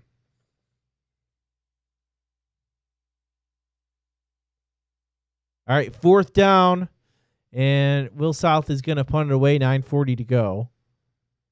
Jake, can we do the live scoreboard? I know it's not as full as we're used to. No, it's not. You thought 69-3. How about 76-3? Health Science is up on Hamburg. Just over a minute and 45 to go in that one. Jake, is the live scoreboard ready that we can at least pull it up? And I know it's not fully complete, but at least get some scores on there. Yeah, let me go ahead and update this real quick.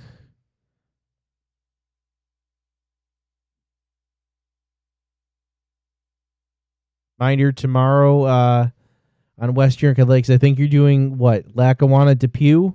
Yeah, Lackawanna Depew. That's gonna be a big battle there down in Class B. Another game to keep an eye on is going to be Niagara Falls Jamestown. That's going to decide the 4th and 5th seed in Class AA. West Seneca East, a short run there. Going to bring up 2nd and long. 9:22 to go. This game tied. This 1-2 matchup living up to the hype right now, Jake. Oh yeah, no doubt about it. As we see here, it looks like an injured player for Dunkirk. Go to our main cam. Okay, I'm just going to put this one as a final here. Yeah, again, guys, it's just us today. Usually we have 3, sometimes like an extra person, sometimes 2 extra people with us, but I do apologize for, maybe not saying enough scoring updates or talking more about the games we've been providing. Doing a lot of double, if not triple duties here. Let me save this real quick. All right, and go ahead and refresh it. Yeah, this is what we got so far. Only 3 games that we don't have yet. All right, let's take a look. This is the Empire State EndZone live scoreboard. This live scoreboard is presented by Western Division, home of the Great Rate. You can see on there, we have a final. Cheektowaga defeats Lewiston Porter 27-20. 4th quarter, Iroquois 24-14 over Olean. Iroquois trying to clinch top seed in Class B2. Grand Island shutting out Ken Maurice. That's a final 32-0. Grand Island has a big game next week with McKinley. Will go a long way in deciding the A2 standings. We know Clarence has defeated Frontier. We don't know a score. Health Sciences 76-3. 4th quarter, they lead Hamburg. Akron 33-6 over JFK. Tigers trying to stay in the running for at least the 2 seed in the Class C North. Star Point Lakeshore waiting for a score. Maryville Dunkirk, we're trying to follow. It's in the 3rd quarter. I believe Maryville's up 28-23. Orchard Park, they get a big victory, 48-6 over Hutchtech. Southwestern Frewsburg, we know they won. We don't know the final score in that one. West Seneca West defeated Lockport.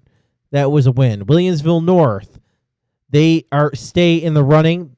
They still control their own destiny for the number 1 seed in A1. They defeat Sweet Home 41-6. That also puts Kenmore West in the playoffs.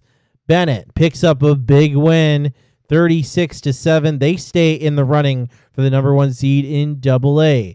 Williamsville East 33-7. They win over Amherst. They still have a shot at the number 1 seed in A2. West Seneca East, Williamsville South. That one we've been following. It's also in full on Western New York Athletics. Tied 14 in the fourth quarter. Pioneer, they get the number 3 seed, 28-6, defeating South Park. The Sparks will take the 4 seed in Class B2. Portville Springville still waiting for a score. Newfane, they stay undefeated, 36-26 over Gowanda Pine Valley. Randolph Cat Little Valley still waiting for a score. Last update from Barker Royhart, they're up 34-14 over Alden. We know Medina beat Cleveland Hill, don't know a score. Chautauqua Lake Westfield Procton. We believe they're leading Falconer 35-0, trying to clinch the C South Division title. We know Wilson defeated Franklinville Elkiville. That means next week, Wilson, Newfane, both undefeated, number 1 seed in Class D, will be on the line. Silver Creek Forestville, Allegheny Limestone, still waiting on the score. Same with Maritime Tapestry, who is out in Rochester. They're taking on Honeoye Fall Lima tonight. And then St. Francis, a come from behind. Looks like they're about to win this one over Bishop Timon St. Jude, 59-35. Again, that is your live scoreboard on this Week 7 Friday night. The live scoreboard presented by Western Division. Western Division, home of the great rate. Let's jump into game number 2. We have a 4th and 5 right now for West Seneca East. I think the Trojans are going to punt because they're right now in their own end. Couple updates on the scoreboard. That 27-14 lead Southwestern Frewsburg had did go final. So they defeat CSP 27-14. And then we had a scoring update between Portville and Springville. Portville up on Springville 54-34 in the third quarter. And I do apologize. Colin, commented in that Newfane Wilson game is actually going to be in Wilson for that rivalry matchup. But still, though, that's going to be one highly anticipated game. And don't worry, folks. We'll be there. West New York Athletics. Oh, yeah. We'll be there. That's definitely one game you don't want to miss. Isn't it nice to see kind of different? It's nice when you see different teams get in the mix. We saw Barker Royhart this year isn't very much in the mix is leading in C North. Is you have a third down here for Maryvale. Let's go back to game 2. It looks like Will South has the ball. Pretty decent field position, Jake. They're at the West Seneca East 45. 7:30 to go in the fourth quarter. Do have an hour game that went final. Akron defeated JFK 33-6. Snap. QB throws to the right side. That one is caught. It's Zankel with another catch. He's had a great game so far. Every time we pop into this game, he's making a play. So Wilson did post that they won the game, but no score. I thought they might have had a score. But, Wilson defeats Franklinville Elkiville, as we see that officially on the Wilson's Twitter account. St. Francis just recovered a fumble, so they are heading into victory formation, looking to get a win over Bishop Timon tonight.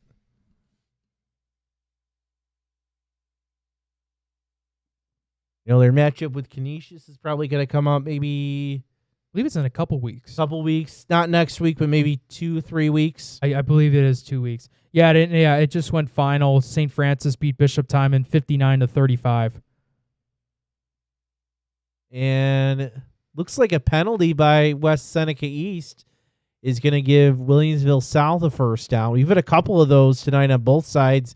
Penalties by the defense leading to first downs. So on the doorstep of the red zone, it's Williamsville South looking to take the lead.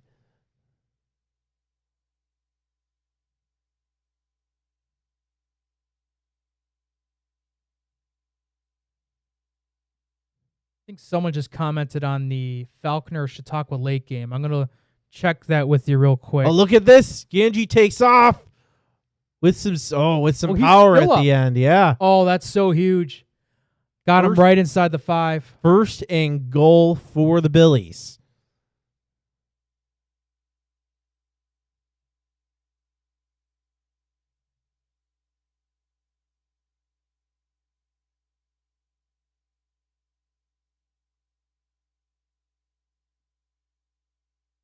take a look here.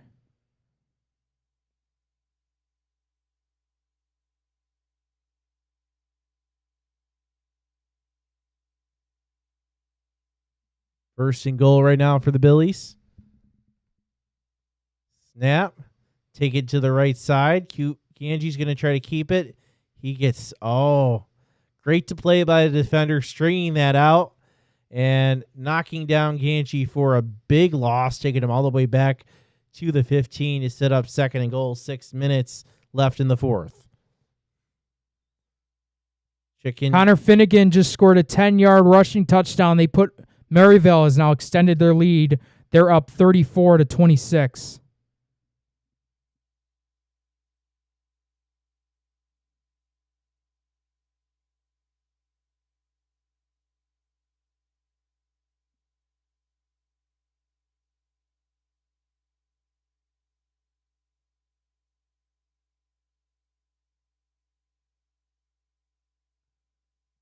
Just trying to take a look at that Falconer game real quick just to see what's the score in that one. Is that the one Alex was at?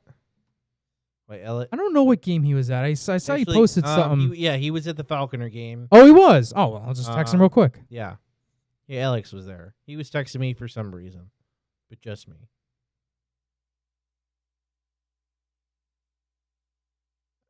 All right, second and goal. Second and very long goal. I don't think that's the right term, but whatever. You see it on the screen. Wait, what'd you say? Ganji throws over the middle. It's caught. Wow. Will South.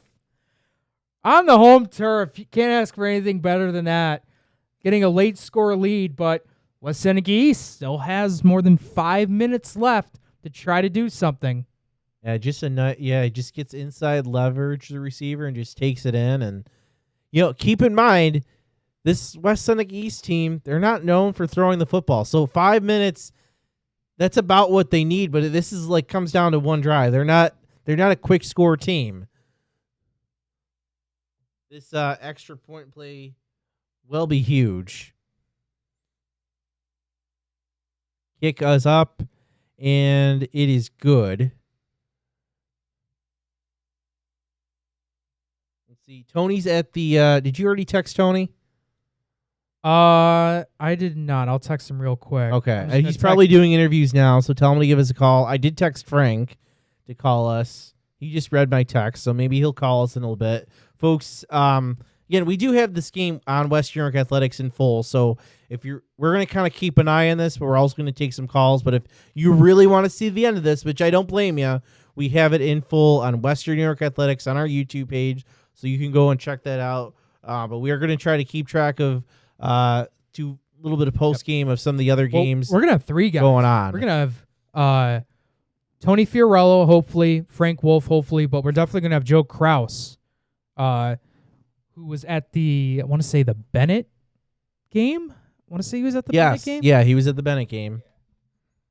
So, but we will keep you can see us on screen right now. We'll keep a corner of one eye on the Will Southwest Seneca East game. And again, if you want to watch it in full, it is available on Western New York Athletics. Okay, well, I texted Alex, but I also checked the huddle camera. It's Chautauqua Lake beat Falconer 42-0. I know we had a comment there about the score of the Falconer game. Chautauqua Lake won 42-0. So Chautauqua Lake has officially clinched. I'm sorry. Let me double check this. So Chautauqua Lake controls their own destiny still for the number 2 seed. Southwestern Frewsburg already clinched the 1 seed in the division. I think Chautauqua Lake, Westfield, Brockton, they have a date with Salamanca. They win that. They get the number 2 seed in C South. And no final score yet from St. Francis and Bishop Timon. The score was 59-35. So this just came from a tweet. I know Gregory Larson from WDOE's down there. Braden Carmen from The Observer in Dunkirk is also down there. This tweet came away 3 minutes ago. It was 34-26, the 10-yard touchdown by Connor Finnegan. That was with 7:21 left to go in the game. So they might have just over 5 minutes to go in that game roughly around there? Run through is let's just run through again. We mentioned them throughout the night, some of the playoff scenarios. So we mentioned Bennett defeated Lancaster. That means it's going to be Bennett and Orchard Park to determine the number 1 seed. So Bennett, if they win next week, they get the 1 seed. Orchard Park, if they win, they get the 1 seed. But if Orchard Park loses, they get the 3 seed because they would fall behind Lancaster. They would both be with 2 losses, and Lancaster has the head-to-head. Tomorrow, Jamestown, Niagara Falls for the 4 and 5 seed. Class A1 playing out as we expected. Kenmore West, they get the 4th seed thanks to a loss by Speed Home. Will North and Clarence get victories tonight. That'll hit a matchup to determine the 1 seed tomorrow, next week. But right now we have Frank Wolf, who is at that Newfane Gowanda game, which is a bit of a barn burner until the very end. Frank, wow, what we saw some crazy plays. Walk us through that one. 36-26. One of the craziest plays was the touchdown. And I still don't have confirmation who fumbled and who actually scored the touchdown. I didn't have a replay where I was, but there was a play late in the first half when it was relatively close, and Newfane was closing out the half. One of the halfbacks fumbled the ball into the end zone, and a Newfane player recovered it, so it was ruled a touchdown. And that wasn't like a backbreaker, but I will tell you, so everyone sees Matt Cape and how well he runs the ball. Well, he can throw it too. He was very good. He threw some dimes today. He probably could have had 3 or 4 touchdown passes. He had a couple that were dropped, sure touchdowns dropped. One in particular was in that first half. But he is lightning fast for a big man. He can move, tough to bring down, but he also has nice touch on the ball. He can kind of just loft it in there and put it where it needs to go, or he can zip it if need be and find tight spaces. Capozzi didn't play well on the other side didn't play terrible, I should say, for Gowanda. He actually played pretty good. He showed that he is legit and can definitely play at the next level. I know he had that pick at the end, deep in Newfane territory when it was 36-24 with a lot of time left. They got a safety soon after that to make it 36-26, but that was all she wrote. I think Gowanda went down early, scored on their first drive. It was a great touchdown pass by Capozzi. That Winter Medley, I don't know exactly how to say his last name, but he is a phenomenal football player, number 20 for Gowanda. He's really good. They're missing Cameron Slade. You can tell they've missed him. They've missed him all year. He is the glue for Gowanda. Capozzi is a very silent leader. As good as he is, he's just a silent leader. But the Cameron Slade kid is an all-Western New York first-teamer, Class D on defense, and you can tell they really miss him this year. He's like the glue, the captain that kind of keeps that team going. But Gowanda is a very good team. Looked a lot better today than they did against Wilson back in week 2 or week 3, whenever that was. But Newfane, Matt Cape, and he's fantastic. He's absolutely fantastic. Frank Wolf joining us on the B&T Electrical Supply hotline. Wilson won tonight as well, setting up the game we've long been looking forward to. I think we've had circle for the last couple weeks. Wilson, Newfane, both undefeated. That rivalry is going to determine the top seed in Class D. You were at Newfane tonight. Did you get a sense from a little bit the fans? I know they've been growing in success the past few years. Did you kind of feel maybe that excitement of what next week could look like? Yeah, I mean, it was 2 and 3 deep in some spots along the fence, so you can't sit on the Newfane. The team doesn't line up on the home side, if you will, like on the bleacher side. They're on the other side of the field, so the away team is kind of near the bleachers and the press box and all that. But so that entire stadium was filled with fans. I mean, I had to park quite a ways away. I would say a good 200-300 yards away So it was a good sized walk for me, and probably for most. Much needed walk, I shall say. But anyways, um, yeah, it's going to be a sellout, no doubt. No, and Gowanda showed up tonight too. There was a lot of Gowanda fans there. A lot of Gowanda families made the trip up to Newfane. I got to see Norm Palmer up in the press box calling the game for Newfane as he normally does. He does a great job, all by himself up there. Big shout out to Norm.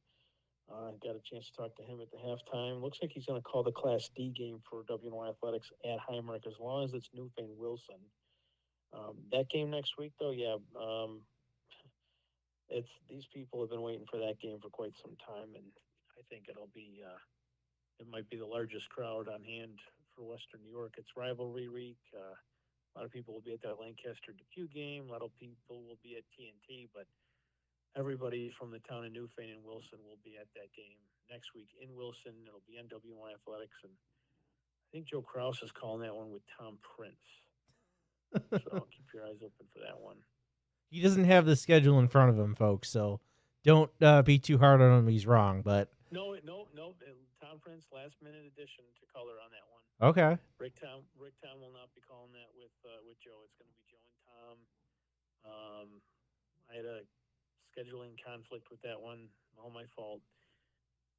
But Tom is on color on that one, and I will send a shout out to the kid from Will South. I know that there was a scary moment there, so I'm not sure how that's playing out, but I want to send a shout out to that young man, and we're all thinking about him. Hope he pulls through 100%. So that's all I'm thinking about. I actually left the Newfane game early because I was after hearing about that, I was just wanted to get away from football. Think about that kid.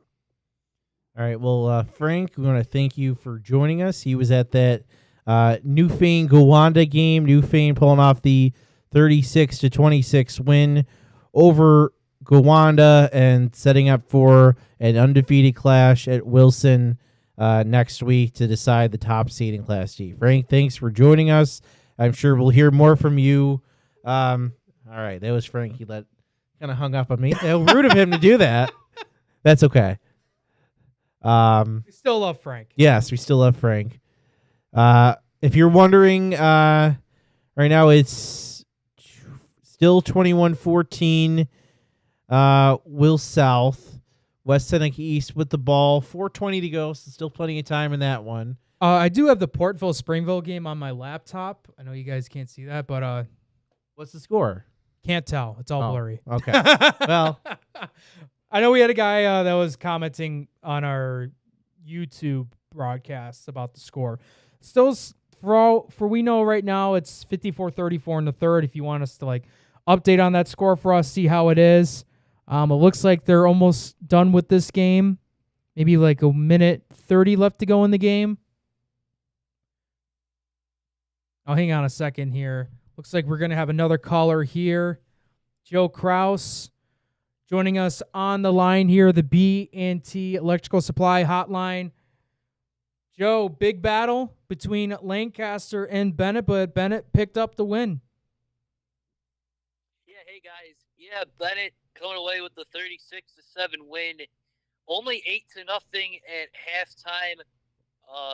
Really just Bennett in the second half with 4 of their 5 rushing touchdowns out of the halftime break. Jimmy Valentine with 3 of them.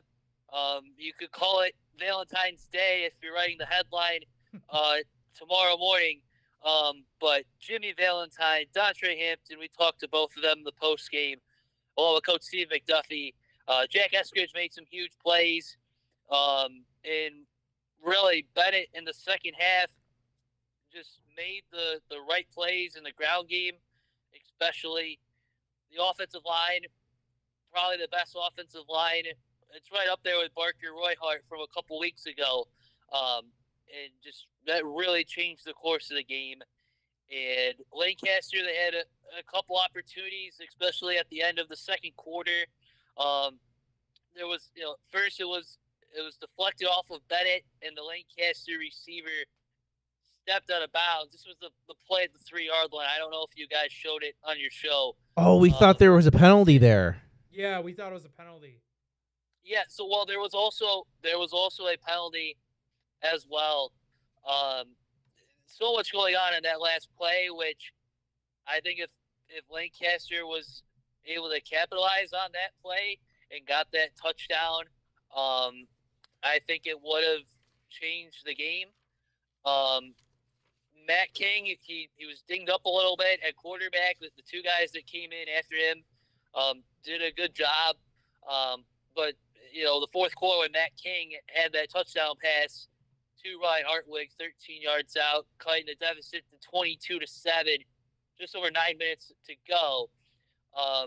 You could tell that's why Matt King has been their quarterback, and it's good to see him back after his knee injury that left him sidelined all last year. But the Bennett Tigers, they get a big win tonight. Big game again next week against Orchard Park. Have to take the emotions from tonight and get ready for the Quakers. But the Bennett Tigers, they looked really good. 100th year as a school as well, and just really good in the ground game especially. Well, the centennial year for the Bennett Tigers, and it was funny you mentioned about Matt King's situation. I was actually giving you my next question because I saw that throughout the broadcast that they put in two other guys to put in a quarterback, but then Matt King came back in. Yeah, so Matt King, it looked like, again, don't want to speculate, but looked like an injury that would have limited him. Looked like an upper body injury. And then Everett Fix and Ryan Smith, they took most of the snaps there, split most of the snaps once Matt King went out. And like I said, both those guys, Everett and Ryan, good pieces. Everett's only a sophomore. Ryan's only a junior. I'm pretty sure they only had 10 pass attempts combined on the season coming into this one. But that was a big injury for when Matt was out for I think it was about 1 or 2 quarters, and then Matt came back in. But that was really the injury. And Lancaster, Lancaster had the other great pieces. Daniel Ahern had some big runs, some big special teams as well from a couple of their other players that we have seen over the course of the season. But Matt King, when he threw some really nice darts on the drive that set up the touchdown pass to Ryan Hartwig. It's 22-7. Anything could happen. And then the Tigers just had 2 more rushing scores and just ran it out. Okay, well, Joe, I appreciate you calling in tonight. On the call for that Bennett-Lancaster game. Now Bennett going to go ahead and face Orchard Park next week. But, Joe, appreciate you calling in late here on the Empire State End Zone. Thank you, guys. Appreciate it. Great work. All right, man. Yep. You too as well, man. That was Joe Kraus on the BT Electrical Hotline. We're gonna have another guy here. Let's throw that graphic back up. Tony Fiorello now joining us on the B&T Electrical Supply Hotline. Tony, what a wild game that had to have been seen. We didn't get a chance to watch it, but we saw the tweets piling in. Bishop Timon, 23-0, and then St. Francis coming back and just piling on almost 60 points on them?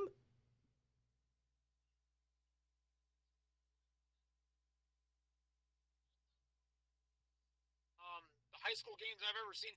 I mean, shoot, that's actually one of the craziest football games I've ever seen at any level. I mean, it was an absolute shootout between any teams, and I kept thinking to myself, is this a Monsignor Martin football game am I watching, or is this an Arena League football game that I'm watching? Because defense was definitely not an option tonight. I can tell you that much. Well, we'll start off with Bishop Timon, because we did see throughout the tweets that St. Francis kept turning the ball over. But what was Bishop Timon doing right when taking advantage of those situations?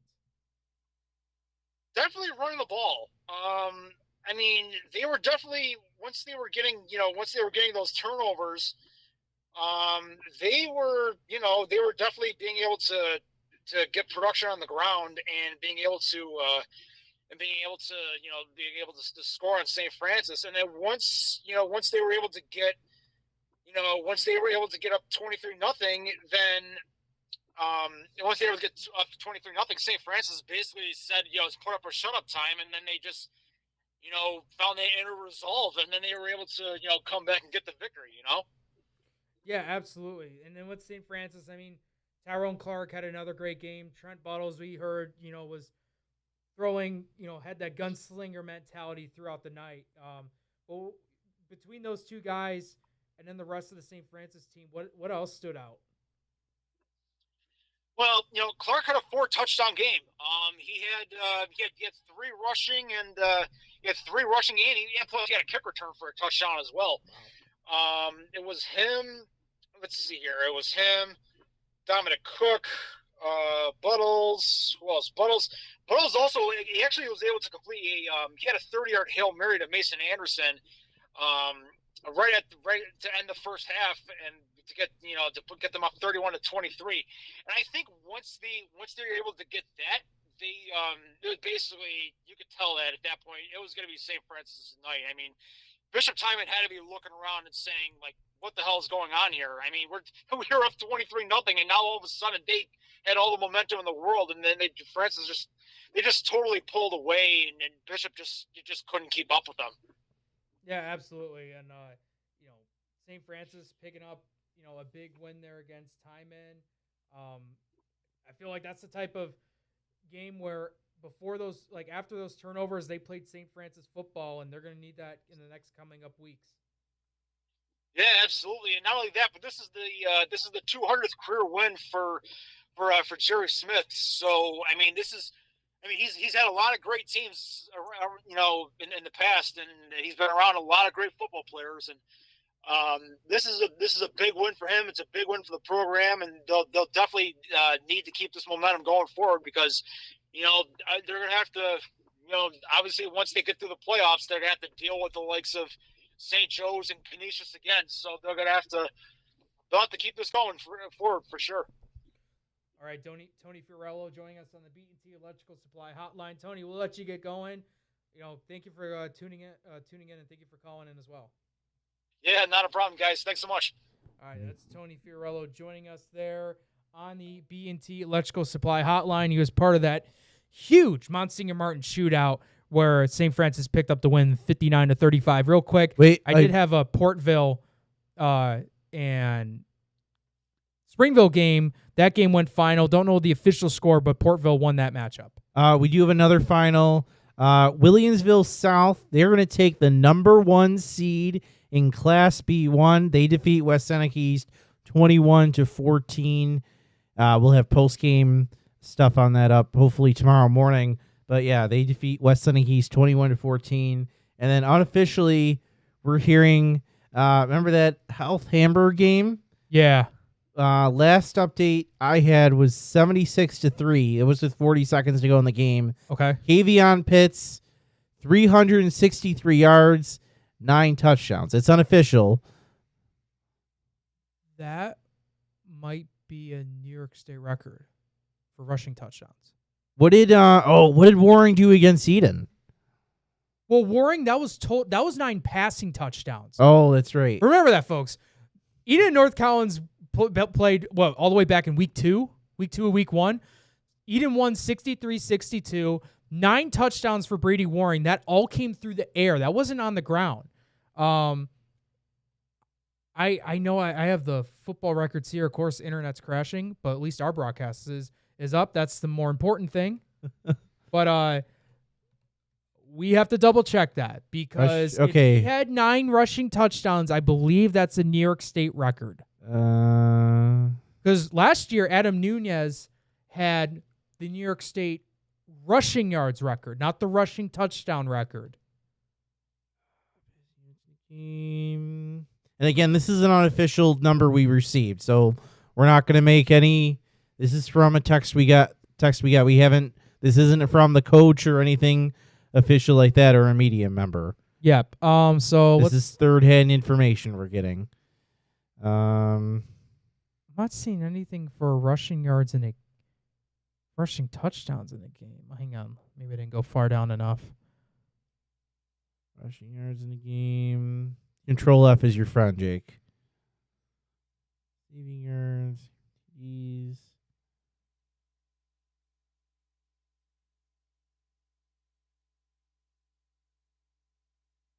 Okay, so we can say most TDs in the game individual. There are 3 players tied for second place with 9. Andrew Kozak from Our Lady of Lords, Jason Gwalnith from North Babylon. Those are both in. And Rowan Marshall from Indian River. It's at least the lead in Section 6 because that was apparently 1916. Eugene Kunsley from North Tonawanda had 8 in the game. Individual. But that's the right. That's the Section 6. That was made in 1916 for 8 touchdowns. That was individual in a game. That's not rushing. Trying to find the rushing one. I'm not seeing it here, Jake. I don't know if they... It's not on there. It's not for rushing touchdowns. Not for New York State, no.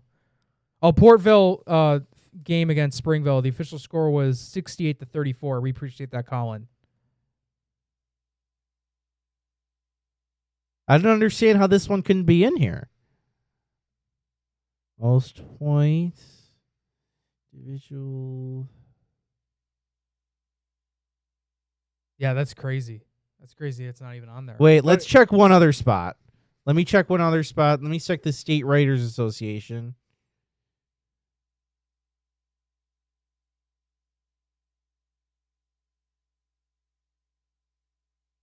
Oh, final. Maryville defeated Dunkirk 48-26.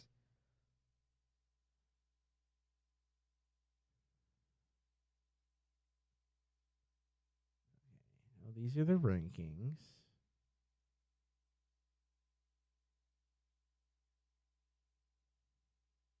All right. Record book.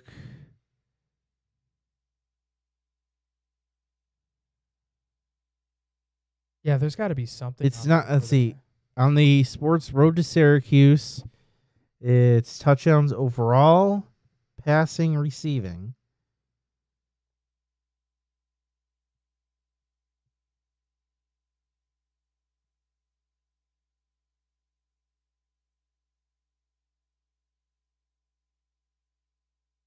I apologize, guys, for the lack of talk. We're just trying to look this up real quick. Jake, it's not. I'm not seeing it. That's insane. I am not seeing it. That's So absolutely insane.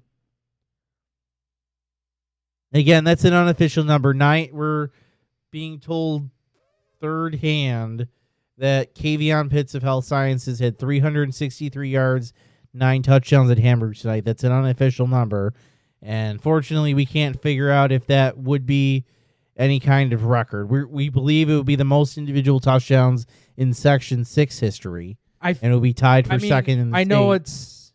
this is me just going off a gut feeling, but 9 rushing touchdowns. I mean, I would be confident to say that would be a record, but we don't have an official word on it if it is.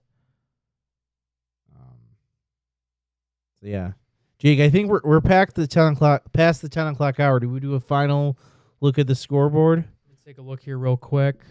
We want to take a short break before we do a final look at the scoreboard? Let's do a short break real quick. I have one more score that I don't have. Like there's overall there's 4 we didn't get in, but we didn't get them all throughout the broadcast. But the Barker Royhart game, I don't know if that game went final or not. It's still last time we checked was 34-14. But if anyone has an update on it real quick, let us know. We'll go ahead and plug it in. All right. We're going to take a short break. When we come back, we'll have a final look at the live scoreboard. This is the Week 7 edition of the Empire State EndZone.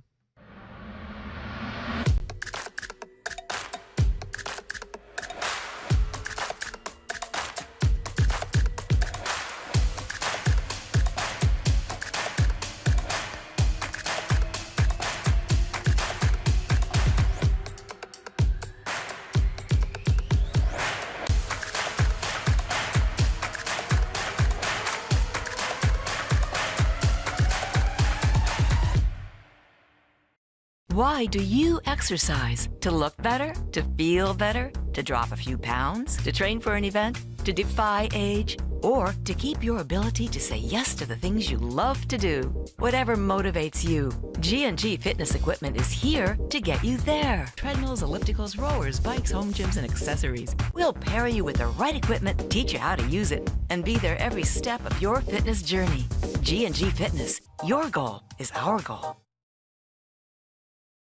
Welcome back, everyone, to the Empire State End Zone. My name is Jacob Fyock. Alongside with me is Francis Beck. Francis, I know we have the live scoreboard up here. I don't know if you want to refresh it real quick. I just got an update from the Barker-Royhart game. Is it on there or? No. Go ahead and refresh it real quick. Okay, we're going to refresh. So it'll blank for a quick second, folks. This live scoreboard is presented by Western Division. Western Division, home of the Great Rate. Try to get this to take here. Okay. All right. We'll just have to go here. You'll have to update. You'll have to correct it when we come to it. Mm-hmm. So let's get started. Cheektowaga gets the win over Lewiston Porter, 27-20 at home. Iroquois clinches the Class B2 top seed, 35-14. They defeat Olean. Grand Island, they blank Kenmore East, 32-0. Stay in the race in the top 4 in Class A2. Clarence defeated Frontier. Don't know a score. Health Sciences 76-3 over Hamburg. Possibly a record set. We'll investigate that in the coming days. Akron defeats JFK 33-6 to stay strong in the C North race. Starpoint Lakeshore looking for a score. Maryvale defeats Dunkirk 48-26. Orchard Park takes care of business, defeating Hutch Tech 48-6.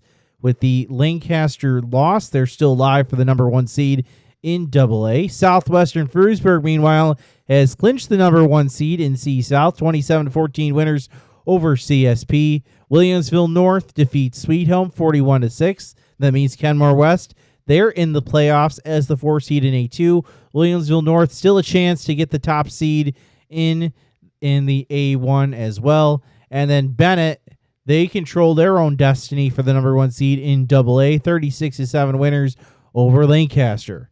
And then on the other side, Will East took care of business against Amherst 33-7. Woonsville North had a battle between West Seneca East. Will South picking up that victory. I believe West Seneca East was undefeated. Yeah, undefeated in league play.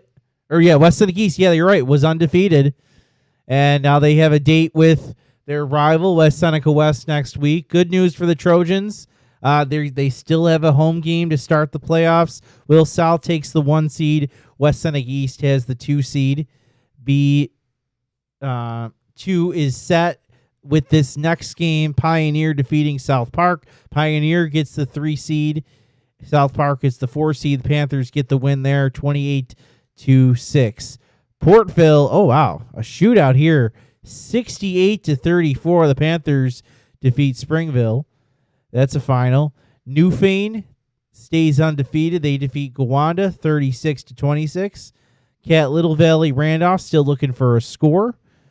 So the Barker-Royhart Alden game, we had it as 34-14 at one point, but I did see on X that they posted that they won, but we don't have a final score, so we had to update that Barker-Royhart just won the game.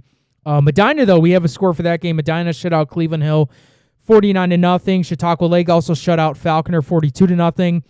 Wilson, Franklinville, Ellicottville. We had that game, but we couldn't really tell from the score. But we did see officially that Wilson posted that they did win. So Wilson and Newfane will battle it out for the 1 seed in Class D next week at Wilson.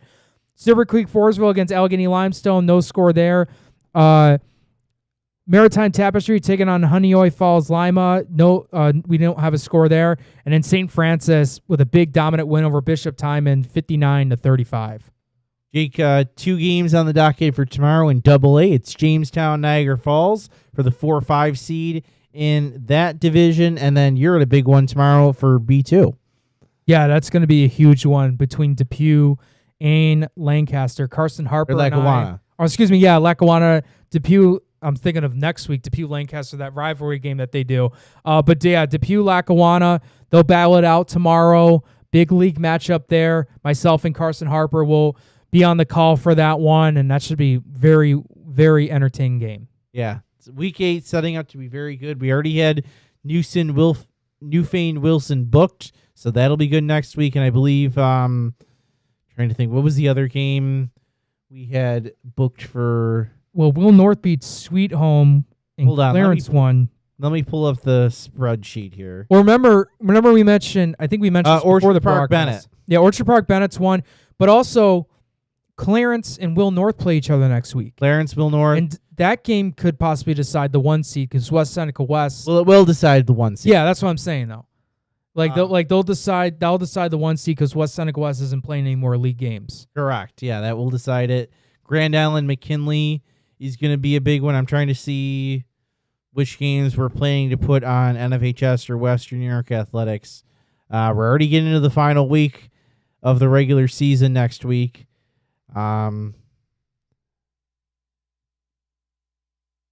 Let's see. Why can't I remember stuff? Okay. So Newfane Wilson, McKinley, Grand Island, and we may be looking at doing Gowando, Randolph down in Class D. So yeah, those will be some big games next week. We'll, of course, we'll have all that more Monday. And, of course, check out in the coming days my final playoff scenarios for Week 8. Things clearing up, of course. We mentioned a lot of them. So I'll get those all down on paper for you so you know exactly the games to keep an eye on and who needs to win what and what it means for everybody else. Yeah, absolutely. Next week's gonna have some really, really good competitive football, just like we saw here tonight on the Empire State EndZone.